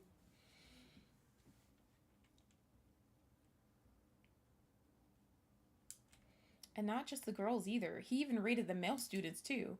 Hey, Dad, do you want to know your ranking? Come on, Maral. Just find what we need and get out of there. Okay, let's see. Ellie. Got it. Okay, 1 second. I'm going to take some pictures of her dossier. Hurry up. I think I can... Before I could finish my words, the sounds of footsteps echoed in the hallway. I turned to my right just to be greeted by the figure of a person with a curious expression. Excuse me. Carmine, what are you doing here? Surprised by her sudden appearance, I let out what must have appeared like an exaggerated reaction. I want to apologize for running away from you earlier. Oh, that's fine. Don't worry about it, I replied, trying to urge Carmine to leave. Maral is still inside the principal's office, and he might return any second now. No, it's not fine at all. You put yourself out there in front of the whole school, and I just bailed on you like a coward. The whole school? I think you're exaggerating a bit there. No, really. Everyone is talking about you, even the teachers. Wonderful. Carmine, can we talk about this later? I'm kind of occupied with something right now. I'm sorry, I won't take much of your time. I just want to ask you one thing. Okay, what is it? Did you mean what you said to me? Huh? The I love you thing. Oh, I instinctively looked away, avoiding Carmine's gaze, and spoke. Kinda, yeah. Really? Really? Really, really? Really, really. Good, because I kind of feel the same.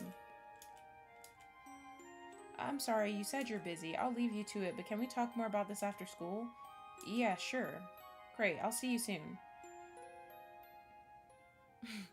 Carmine then turned around and left.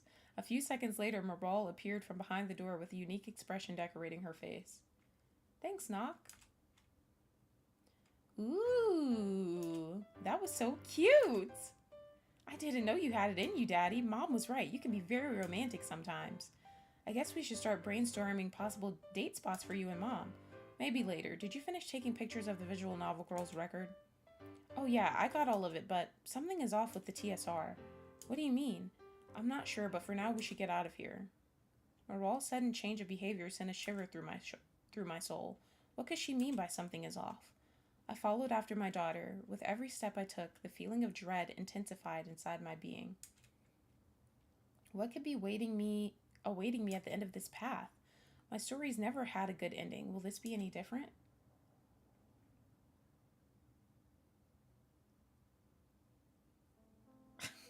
Alright, this place should do.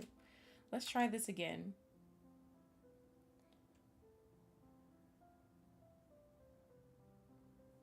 You had an extra ever at the end of that, Mookie. That's not what it says in the song. There's only one at the end. Maral pulled out the TSR device and started pushing weird-looking buttons on it. Every time she did so, the TSR would make a weird-sounding beep, which caused Maral to become even more frustrated. I had no idea what she was doing, but I could notice that things weren't going her way. What's going on, Maral? You're making me nervous. Daddy! What? What is it? Daddy, I'm sorry, Maral declared as tears began to flow down her cheeks. What's going on? Why are you crying, Maral? I think we failed, Daddy. Humanity is over. Huh? The TSR, Daddy, it can't pick up any trail or result of Ellie. No matter how many times I run her information through, it shows no result. I don't understand. What does that mean? It means Ellie doesn't exist, not in this timeline or any other. The TSR cannot detect anyone with her characteristics. Maybe something is wrong with the TSR. It's just a device after all. No, that's impossible. The TSR V3 never failed to identify anyone, no matter what timeline or world they came from. Then maybe she just falsified her information. If she is a part of that existential group, then it would make sense that she won't use her real identity. That's impossible as well. A person can falsify their name or date of birth, but stuff like their height, their dental record, or fingerprints is impossible to change. Okay, but why does it matter anyway? Why do you say we failed? I don't get it. The reason the TSR can't identify Ellie is most likely because she is not human. What? Yes, it all makes sense. How did she manage to arrive at this timeline? How she managed to sneak up on us and attack you? The fact that she addressed you by the term usurper. Ellie is none other than a null. Null? They are fourth dimensional creatures who reside at the edge of time. We this fucking picture. We don't know much about them except that they are immortal beings that don't abide by the rules of time. They usually don't concern themselves with the affairs of mortals. Is forever, forever, ever, forever, ever. That's how it is.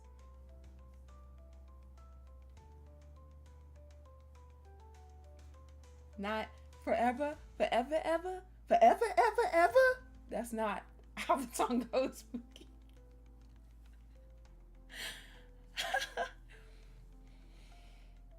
To them, we are no different than bugs fighting among each other at the side of a tree, but we did find some records of a few humans who came in contact with a null, although we don't know when and why. We also know that the enemy of humanity has been trying to make contact with them, most likely to procure their help and support in the war. That's when Aunt Naz suggested we stop them by reaching out to the nulls first. If we manage to get even one of them on our side, then our victory, humanity's victory, will be assured. After all, nulls are immortal. They can't be killed. They can't be defeated. But we failed. Ellie attacked you. She tried to kill you. This could only mean that Aunt Naz has failed in contacting and persuading them to help us. The nulls have sided with the enemy, with humanity's enemy. There is no hope for us now. No matter how much we fight, no matter how much we struggle, we're just humans. Even if we fire all of humanity's nukes at a single null, it will barely scratch them. We've lost. We've lost the moment the nulls joined the war. Okay, well, you sit there and say dumb shit that isn't true. I didn't manage to understand everything Moral was talking about, but I understood enough. The way Moral spoke, that look in her eyes. I never thought I'd ever see my energetic daughter, who saw hope and happiness in everything, display such expression. Damn, her forehead looks like she needs some medicine. Okay. My heart twisted in pain the longer I stared at it. I wanted to say something, to do something that will fix everything. Something that will bring back my daughter's smile. But what? What could I do? What could a hopeless human such as myself possibly do against world-ending creatures? What could I possibly do for my daughter? None of this makes sense. A story should have a solid structure. It should have a first act, a second act, and a final act. It should have ups and downs and a clear purpose. This story, this tale doesn't make sense. It's fucked up. It's all fucked up. Do you hear me? This is not fair. You can't just keep piling up misfortunes on us. At this point, it's just torture. You're just torturing us. What's the point in having choices and bad endings if even the good endings are bad? Do you hear me? I know you're listening to me. I know you're watching me. Just kill me, please. Just end my existence and end this tale. If my death will make my daughter stop crying, if it will end her suffering, then go ahead. Go ahead and get this over with. Relieve yourself of this never-ending tale. Relieve yourself from the burden of writing the story and just kill me off. Do it! Do it now! But please. Please, I'm begging you. In the end, my words never received an answer. All I was able to do was hold my daughter between my arms as she cried. As she let out all her frustration and pain, we both stood at the top of my school. It was a beautiful, sunny day during the winter season, a day that should have been a rare sight in what felt like the coldest winter of our lives. But instead of feeling hopeful and seizing this opportunity, dark, intense despair filled our hearts. Fear and hopelessness shackled our youthful spirits, and the weight of the world was burdened on our shoulders. For you see, at this precise moment, Maral and I were the only two people who knew of the dreadful truth. The only two humans who know that the world is doomed. The only humans who knew it was the end. Damn, that's kind of tough. We went downstairs and started heading towards the school's gate. Maral was walking behind, holding onto my shirt with her head hung down in despair. almost like she lost the will to keep moving. She relied on me to guide her along. I tried many things to cheer her up, from telling her cringy jokes to trying to come up with alternative explanations for our situation. But to no avail, Moral just continued looking down with a dark expression decorating her once cheerful face. Oh, did you see the lyrics, Mookie? Is that what you're saying, whatevs? A few minutes later, we arrived at the school's gate. Most students were at the cafeteria having lunch, so the school entrance was largely devoid of life. When all of a sudden, a voice calling out my name echoed in my ears. It was such a rare occurrence for someone to refer to me by my real God given name. I quickly turned around to the source of this voice. Hold on, please. Carmine, I was coming to talk to you when I saw you heading out. Are you leaving early? Yeah, Morale is not feeling so good, so I'm escorting her home. What happened? Is she okay? Yeah, she just needs to rest. Okay, give me a second. I'll come with you. Carmine then turned around and started running back to school. A few minutes later, she returned with her school bag and gestured for me to start walking. Morale, on the other hand, barely acknowledged her mother's presence. Her silent gray eyes continued to look at the floor as she kept walking behind me. Now say you were wrong, Mookie.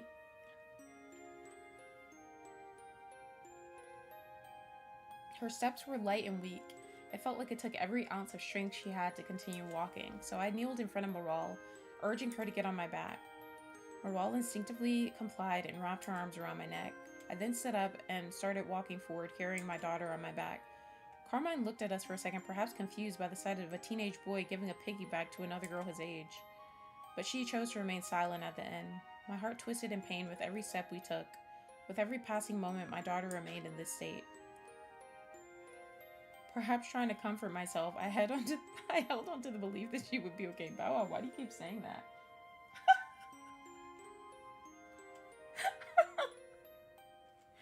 He keeps saying, ah! Then I look over there, he's like on his stick, moving from side to side. Bow Wow, what you doing? Stop biting your cage. Perhaps trying to comfort myself, I held onto the belief that she would be okay.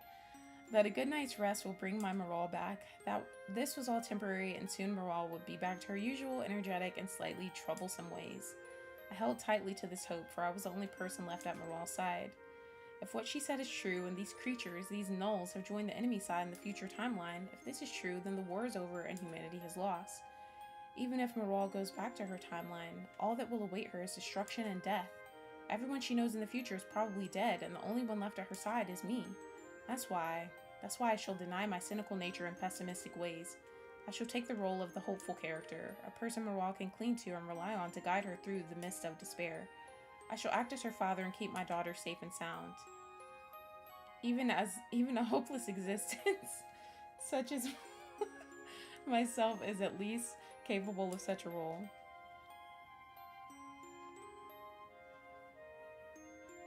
After walking for a bit, we arrived at the city center.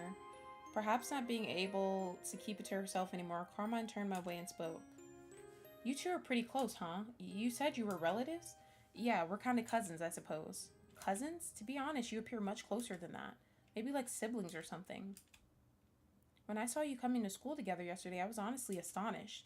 I had to pinch myself to make sure I wasn't dreaming or something. Is it that unimaginable for someone to want to come to school with me? No, that's not what I meant, dummy. It's just the way she was looking at you, I guess she gets the dummy thing from her mom. It's just the way she was looking at you, the way you were trying so hard to hide your happiness. I never thought I'd ever see you in such a sight. That's why my mind jumped directly to the conclusion that she was your girlfriend. Someone you met over winter break, someone who brings you so much joy. But then you confess your love to me all of a sudden. It took me by surprise. The first thing that came to mind was that you're trying to build a harem or something. What the hell? That you weren't satisfied with just Morale and wanted another girlfriend. What? How can you honestly think that? Can you blame me? You never once showed any interest in me. You always treated me like a jailer who was forcing you to attend her club. Then out of nowhere, you drop an I love you bomb like it's nothing. Do you understand how confusing that is? I guess Carmine has a point. Unlike me, she doesn't have any memories of the events of last summer, so from her point of view, it must have seemed like a random declaration of love. It must have freaked her out, especially coming from someone who spent the majority of last year trying to get away from her and her club. But then, a more confusing question is suddenly revealed. Why did you say yes then? Huh? Why did you accept my confession? Well, it's because... What the hell? Because what? It's because I love you too, idiot. After flustering for a good moment, Carmine finally said the words I wanted to hear. I turned my head to look at my daughter, who was wrapping her arms around me, but her expression remained the same. She showed no reaction at all. Despite her parents having finally expressed their feelings to each other, Maral showed no reaction. Hey Maral, what are you doing? Didn't you hear? Didn't you hear what your mother said? Shouldn't you be dancing in joy right now, making all kinds of weird, cheerful noises? Giving me terrible romantic advice that will get me thrown in jail? What are you doing, Maral? This is the moment you've waited for all your life, so please snap out of it. Stop lying on my back like a motionless doll and say something. Anything. Please, Maral, anything. But no matter how long I waited, no matter how much I wished for it, Maral didn't say a word. For the rest of that day, Maral remained the same way, a lifeless doll. You people just can't get it right, huh? Once we arrived at Maral's motel, we took her to her room and put her to bed.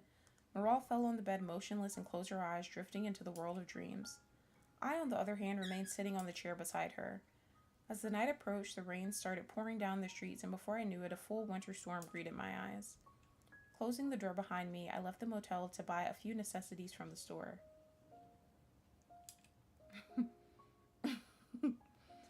But perhaps that was just the excuse I gave myself in order not to look at the state my daughter was in. I sat at the curb as the rain continued pouring down on me. My tears mixed with raindrops masked my sobbing face from the people passing by, or so I thought, because one person noticed me and stood in front of me. You're gonna fall sick, you know. Look at her, she got dressed up for her mans. That person was none other than Carmine. She had her hair in a nostalgic ponytail as she faced me. What are you doing here? You didn't think I would leave you alone when you looked like the sight of death itself, did you? Upon saying that, Carmine came closer and sat next to me, making sure I was covered by her umbrella too. How is she? She's sleeping right now. I see. So are you ready to tell me what's going on? Huh? Did you think I didn't notice? First Maral randomly appears one day, then the next day you get injured and sent to the hospital, then literally the day after that Maral is in a very bad state of mind and you're sitting here kicking yourself, blaming yourself for being somehow responsible for what's happening to her. It doesn't take a genius to realize that something seriously wrong is going on. So are you going to tell me, or should we just sit here moping together? I can't. Huh? I can't tell you what's going on. It will destroy everything. The timeline instability meter must be pretty close to 1 by now. If I explain everything to Carmine now, then everything will collapse and the events of last summer will occur once again. I can't let that happen. So by not telling me, you're protecting something very important to you. Is that it? Yes, I'm protecting the world from destruction is what I wanted to say to her. But am I really? If the Gnolls have joined the enemy side, then what world am I protecting exactly? Isn't it pointless? If humanity has already lost, then would it be such a bad idea if I just tell Carmine everything? Maybe if I explain everything to her, she would figure out a way to help Maral, to save her from the state of limbo she's currently in. If it can somehow give my daughter a moment of happiness, then wouldn't sacrificing the world be worth it? I stood on my feet facing Carmine, who had a bewildered expression all over her face. There it goes, my final card, my last hope. Okay, I shall tell you everything. Okay. Carmine stood up as well as she awaited my words. I clenched my fists and spoke. Carmine, Before I could say anything else, a distinctive sound caught my attention. What the hell? I quickly turned to my right, just to spot 3 armed men pointing their guns at us, and at the center of them stood a weird-looking creature. You! My name is Alanos Werbeli Gorados the Fourth. What the fuck? But you can call my human name Ellie if you please. I'm a proud member of the race you mortals call Gnolls. Oh, she's a Gnoll. She's not an existential or whatever. You, usurper, it's time. The aura emitting from the creature standing in front of me dominated the place. Her presence was that of a noble creature gracing the pitiful mortals with her words. I mean, that's a choice, Mookie. Carmine, shocked by the weird sight in front of her, took a step back and hid behind me, but this creature should not have any interest in her. That's right, this creature, this Gnoll has come for me. You have me. Let Carmine go. She has nothing to do with this. Carmine? You mean the human woman standing behind you? Then I'm afraid that's not possible. She's a part of this. The creature declared without making an expression. No, I'm the one you want, I yelled out at the majestic creature in front of me. For eons, nulls lived in peace, not involving themselves with humanity's pitiful desires. Yet you worked so hard to get us involved, to harvest our power as a tool in your war. So no, your partner has everything to do with the current situation. She and every mortal in this timeline and all the other timelines that exist. This is my fault, not hers. Do you know someone by the name of Zero? Huh? Taken by her sudden change of subject, I let out a surprised sound. She was a null. A null whom you met with sometime last summer. What? I see, so she really did wipe your memory clean. I had no idea what she was talking about. Did I meet a null last summer? No matter how much I searched in my memory box, I couldn't recall such a thing happening. Zero was unique. She never could be satisfied with our way of life, so she would sneak into the world of mortals and observe their daily lives, searching for what could pick up her interests. I'm guessing that's when she found you, usurper. The mortal who stole the seed of a god, the man who killed his other self, crowning himself as the new god of time. You must have piqued her attention quite a bit. That's why she chose you as a candidate in her game. She locked you in some sort of murder mystery game outside the realm of time. Perhaps she wanted to see what made you so special, what made a mere mortal worthy enough to become a god. She must have caused you much pain and suffering in her little game. After all, to us nulls, humans are no different than insects, inferior life forms roaming the earth. But you must have done something to her, something I'm not sure of. Because the next time I saw Zero, she was standing in front of the High Council, requesting to be stripped of her title, of her immortality. I begged her to stop, to reconsider, but she wouldn't listen. She just smiled and kept repeating the same phrase over and over again. I want to be human. That's why I accepted the existential's offer, to find you, to discover the truth, and to make you pay for what you did to her.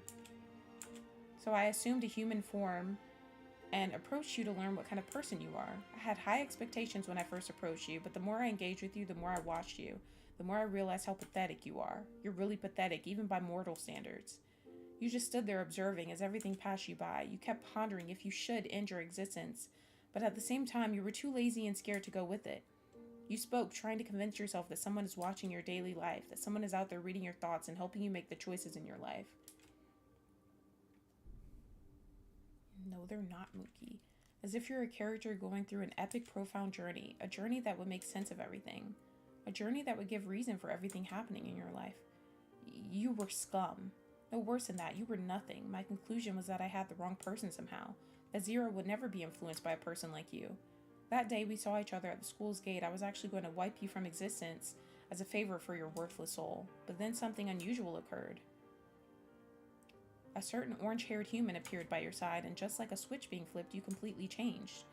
Almost like a whole different human being. So I decided to observe you some more, listen to your every conversation, watch your every interaction. It didn't take me long before I understood everything, but still, I wanted more proof. So I pointed what you humans call a gun and pulled the trigger, something I've seen done over and over again in your pitiful wars. But not only did you dodge my attack, but you managed to land a hit on me. A mortal has struck a null and succeeded. Even if I inform the High Council about this, no one will believe me. You, usurper, are a pitiful creature. But you're also a magnificent human, a magnificent person.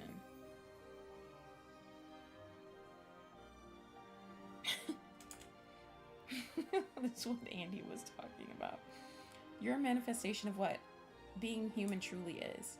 X equals 0 equals 1. This is what Zero must have discovered after meeting with you. This is why she decided to renounce her immortality, why she chose to become a human. She wanted to be X. She wanted to be nothing and everything at the same time. She wanted to be free from the shackles of being a null. She wanted to be 0, but also 1. Ellie then gave me one final smile before she turned her attention to the armed men. She pointed her finger at them, then suddenly snapped her fingers. The men fell to the ground screaming in pain before their bodies started turning to dust. One of the armed men mustered all of his strength and shouted, "You fucking null! You betrayed us!" After uttering his final words, the armed men fell to the ground, turning to dust. Ellie gave one final look at the remains of the armed man as they got washed away by the rain. I was never on your side. I was and will always be on the side of truth. What the hell? So he there's a game later in the series called like Deathloop or something, and it's like Danganronpa. Mookie's gonna love that one. I think that's what she's talking about. In that game, something happens with Zero, and he convinces Zero to go be immortal or something. Carmine and I stood there trying to comprehend everything that had just happened. It felt like a weird fever dream or a hallucination induced by a strong drug. But the longer I locked eyes with the winged creature in front of me, the clearer the truth became. But before I could vocalize any of my thoughts, a sudden sound of clapping caught my attention. Everyone shifted their gaze at the person, sarcastically clapping their hands. Isn't this that Tuck guy? Wonderful, wonderful, simply elegant. You gnolls are truly in your own league. What are you doing here, servant of Tloslak? Oh, please call them T's. They hate being called by their full name. Too hard to pronounce, I suppose. T's? Oh, usurper, please don't think I was ignoring you. I was simply so engrossed in the Knoll's touching story. Please allow me to introduce myself. My name is Isaac Hadachi, but I'm a humble servant to my master T's, the rightful god of time.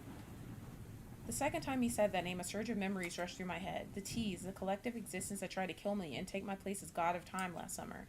Not only that, but they hurt everyone I ever cared about to achieve their goal. Yeah, that game. You were there when I played that, Mookie? They are nothing but cursed monsters hungry for power and destruction. And this guy's their servant? The moment I realized that, I shielded Carmine behind me as I gazed at the man with the annoying grin.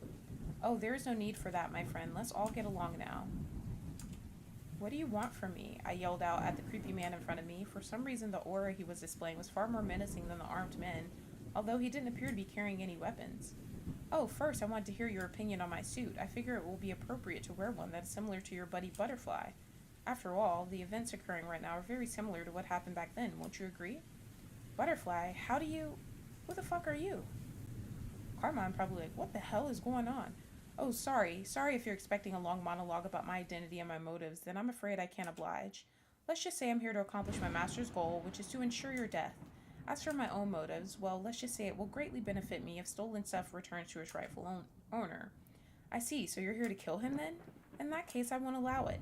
Ellie spoke as she pointed her finger at the creepy man. Haha, don't be silly, Null. I'm not gonna kill him. We both know that won't work anyway. Oh, are you surprised that I know? Perhaps Zero should have observed me if she wanted to see an interesting human. Maybe then she wouldn't have decided to renounce her immortality, or at least she would have given it to me. Yeah, I thought it was just me, because a lot of other people seemed like they really liked Deathloop, but I don't know. I didn't know where to go. I felt like there was no guidance, so I was just very confused. Listen here, you creep. You better turn around and leave if you know what's best for you. Scary. But I think my leaving won't be in your best interest, usurper. What? How do you kill a god, or more precisely, how can you kill the god of time? The existential idiots chose the radical approach befitting their primitive brains. But that won't work. A human can't kill a god. Hell, even my master wasn't able to kill you last summer. Your death only restarted the timelines. In other words, my usurper friend, you're kinda immortal. Immortal? So how do you kill an immortal being? Raise your hand if you know. No one? Fine, I'll tell you. The only way to kill an immortal being is for that being to kill themselves. Kill myself? What the fuck are you talking about? Let me spell it out for you then. Dear usurper, would you kindly kill your soul for me? Enough! That's enough, servant of Tloslak! I see you understand where I'm going with this, Null. Dear usurper, please be kind and kill yourself in the name of my master. I don't understand what you're on about, but you gotta be insane if you believe anyone would kill themselves if you ask them nicely. Well, but of course, I'm not just relying on my good looks and charm to convince you to do so. You could say I took a page out of the good old butterfly book. The moment the creepy man in a suit said so, he lifted his finger and pointed upwards. I followed where he was pointing, and that's when my eyes landed on a certain room on the 3rd floor. No! Please, no! I turned around and started running up the stairs. What were just 3 flights of stairs felt like an eternity. I ran and ran toward my destination. With every step I took, the fear in my heart increased further, till all of a sudden I pushed the door open with all my might and shouted, "Miro!" It was like Brian wrote it. I looked around, scanning every direction of the dark motel room, but my daughter was nowhere to be found. Her motionless body, which once lay on top of her bed, was no longer there. I checked the bathroom, the closet. She's not here. Maral, please not again. Don't worry, my usurper friend. Your daughter is okay. I simply relocated her. You! Give me back my daughter! Hey now, I wouldn't use your newly found power on me, my friend. After all, I happen to hold your precious daughter hostage, and we wouldn't want her to get hurt now, do we? Maral, let her go. She has nothing to do with this. Indeed, she is 100% innocent, and I take no pleasure in hurting innocent people. I will gladly return her safe and sound on the condition that you fulfill my request. The moment he said that, he took out a pistol and reloaded it in front of me. In there exists one bullet. Aim that gun at your head and pull the trigger. Then boom, Moral returns to her bed, safe and sound, almost like nothing ever happened. Refuse, and I'll gift her away to what's left of those existential apes. I'm sure you know this by now, but there are far worse fates than death. The choice is yours. I pray you make the correct choice. The moment he said that, he clapped his hands and his entire body disappeared from in front of me as if it were never there.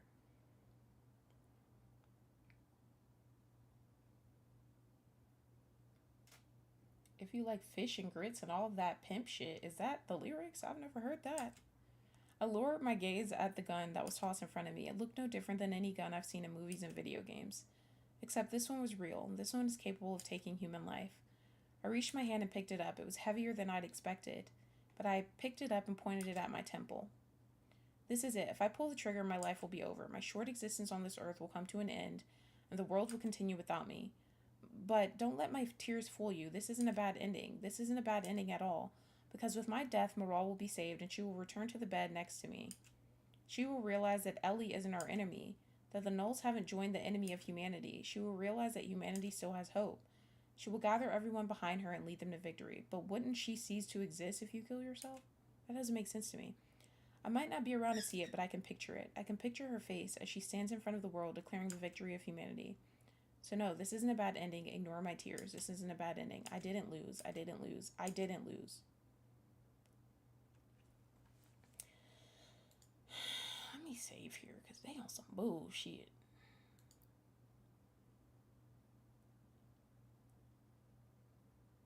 Whatever, let's just do it. A warm sensation spread through my head as my body fell to the ground. With my last remaining strength, I closed my eyes and whispered, I love you, Moral. That's definitely a bad ending. Gots to be. Yup.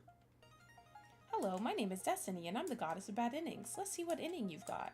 Oh, ending 3, the last possible bad ending in the game. Are you disappointed there aren't more bad endings? You are? That's pretty twisted, don't you think? Wishing for your observer friend to die more, just for your entertainment. Oh, well, you're not here to be judged by me. You're here to hear your bad ending bonus. A while ago, you must have heard Ellie speak about a friend of hers, a Null by the name of Zero. You might be confused about where and when the main character encountered Zero. If you are, then don't worry, you haven't missed it. The story of Zero and her murder mystery adventure with the main character is featured in a visual novel by the name Null 1. As I mentioned, it is a murder mystery where you, the player, need to help our observer friend discover the killer before it's too late. The fate of everyone will depend on you. But for now, I'm afraid you have arrived at a bad ending. The observer is dead, I mean really dead. Whether his death will actually be meaningful for the future of humanity or not remains unknown. So this is it. I would offer to send you to the first start of the game, but this late in the game is pretty pointless. So I hope you made a save, otherwise you'll have to start over and keep pressing the control button to fast forward. Either way, up you go, human. Yeah, fuck that shit. That's actually the lyrics? Ew. That's ugly to me. Okay, let's hesitate. The gun was suddenly kicked from my hesitating hands and slid to the floor. I lifted my eyes to gaze at the person who forbade me from saving my daughter. Idiot, what the fuck are you doing? Carmine? Before I could say anything else, a series of slaps hit my face with brutal force. Damn. Are you crazy? Are you fucking crazy? You were going to shoot yourself? Seriously, did you lose your mind or something, you fucking idiot? Every time I look away, there you are doing something incredibly stupid and insane. Are you doing this on purpose? Do you enjoy making me suffer? This is the only way to save Moral. He took our daughter hostage. So you think killing yourself will save her? Do you think that lunatic will nicely bring her back just like that? And even if he does, did you stop to think how Moral will feel seeing you lying in a pool of your blood? You idiot, you fucking idiot. Hi, Forrest. So she just believes everything that they said now? She's not even questioning the daughter shit.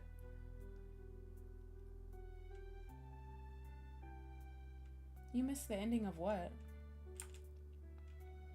Carmine then came closer and wrapped her arms around me as she started to sob and cry like a little girl. She was saying something, but her sobbing prevented her from making any sense. Yet I somehow knew that she was insulting me or calling me an idiot. I wrapped my arms around her as I sat at the edge of the bed. Perhaps out of habit, I started patting her head as I gazed at the empty bed in front of me. Marol, I'm sorry, but before I could say anything else, I noticed a certain person looking at us with interest. Humans are a really interesting species. You would sacrifice yourself for the sake of someone else? You would put an end to your already short existence to ensure the survival of your descendant? I see. Zero, you finally stumbled upon something special. What the hell? What the diddly fuck?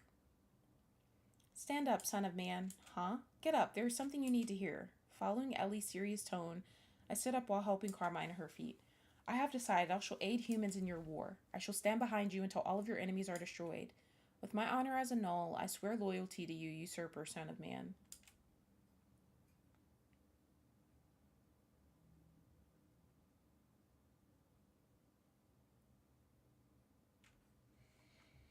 I don't know what the hell you're talking about, Mookie. I don't know what the hell you're talking about. Oh, you're talking about, what was the stream you had to leave? Or are you talking about Baldur's Gate?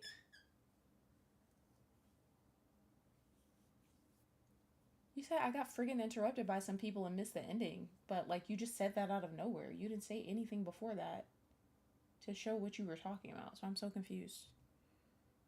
People weird. Ellie spoke as she locked eyes with me. But of course you don't care about that right now. Even though you might be the only human in history to receive the loyalty of a null, you're not too interested in that. After all, the only thing you care about is her, your daughter. Fear not then. There is a certain way you can save her without ending your existence. What? What is it? Please tell me. Calm down, son of man. I shall explain. After you were crowned as the new god of time, the collective existence known as Tloslak was robbed of the power they wanted, so perhaps to temporarily satisfy their hunger, they created their own world. A world they called existence. Existence? Then they began kidnapping people from the real world and dropping them in his world.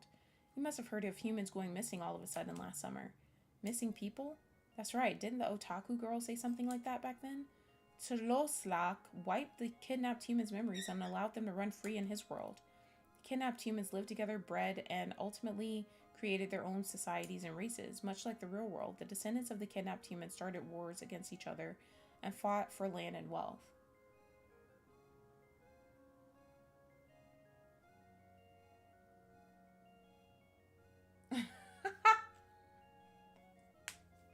Oh, you're talking about right now. You just got interrupted. Okay. I thought you were talking about the 47 washing machine. Meanwhile, Tloslak stood by and ruled over this new world as their god. So, failing to play God in the real world, basically he just shot himself and then got the bad ending. Go back and watch it, Mookie, so you can understand what's going on. So, failing to play God in the real world, he created his own world. Yes, if the servant kidnapped your daughter and imprisoned her somewhere, then she must be in this fake world. I'm 99% sure of this. So if I travel to this world, I can save Marol? Yes, I believe so. How can I get there? Please tell me. This is the difficult part. That world is under the direct control of Tloslak.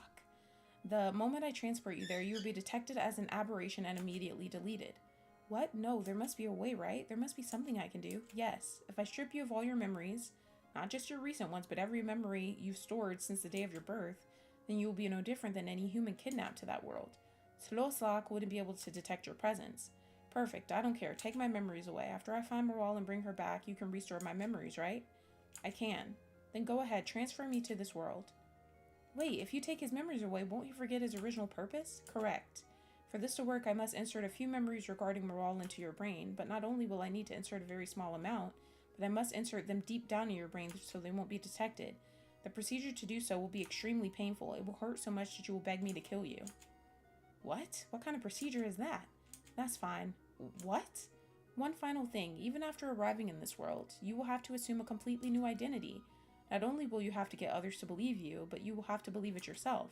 The moment you start doubting, the moment you start allowing your emotions to expose your true self, you will be wiped from existence by Tloslak. You won't even see it coming. Okay. What? What do you mean by okay? This is madness. This is no different than shooting yourself in the head. Exactly. Well, what is it you're confused about, Mookie? There is no way that Creep or his master will see this coming.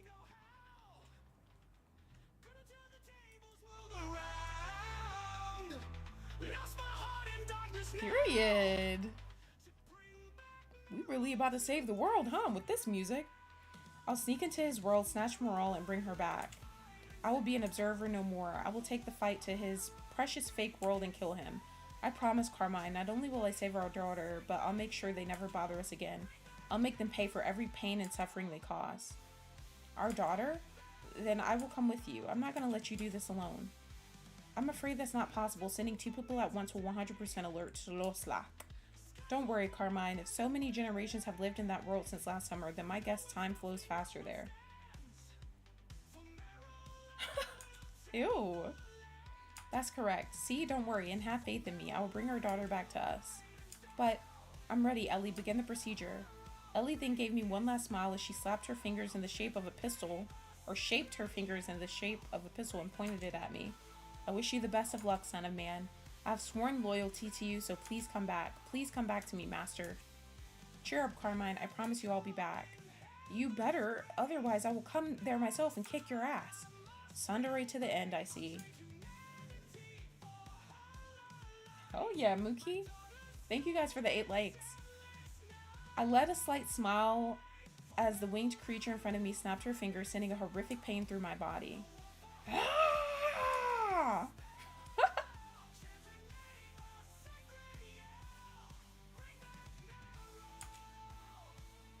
Hey, that is the end. Continue the story by playing the Helpers Club, available to play right now. So that'll be the next one we play. I guess we're going to this world or whatever. I'm gonna just save it there just in case. Yay, we're done. Okay, so we're playing Walking Dead at 7. The stream is already ready. I just haven't made it public. So I'm gonna do that now, but we're gonna play Walking Dead tonight. We're gonna do the next 2 chapters of the Michonne. That's her name, Michonne. I was about to say Mycon again. Alright, let's make that public. Let's make it public. Alright, I'm excited to see what happens in the next part. I want to start playing this more regularly though, so we don't forget what happened. So we're gonna start doing that, but yeah, so I made the stream public, so make sure you guys go like that. I'll be back at 7 and then we'll jump into Walking Dead. I hope you guys have a great rest of your night and whatnot. You would know, Mookie, you would know. You would know. Alright, I'll see you guys at the Walking Dead stream if you're there. If you're not, then I'll see you next time. But I appreciate you guys being here with me. Bye, guys. Be sure to leave a like on the stream. Oh my gosh, there's snow everywhere. Oh my goodness, it's a very snowy day. Oh my gosh, hold on. Look at the snow.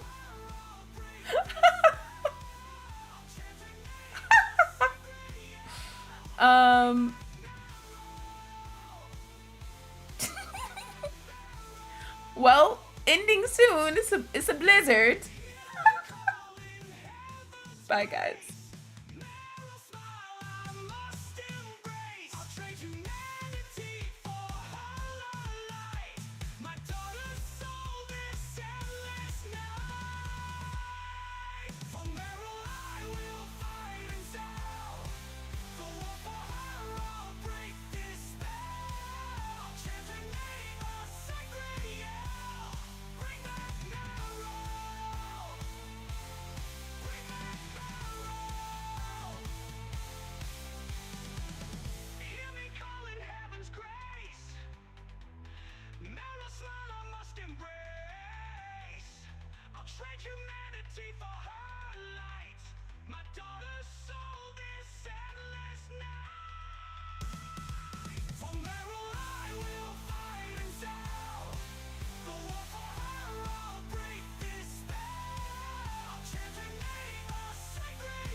is now to bring back Meryl to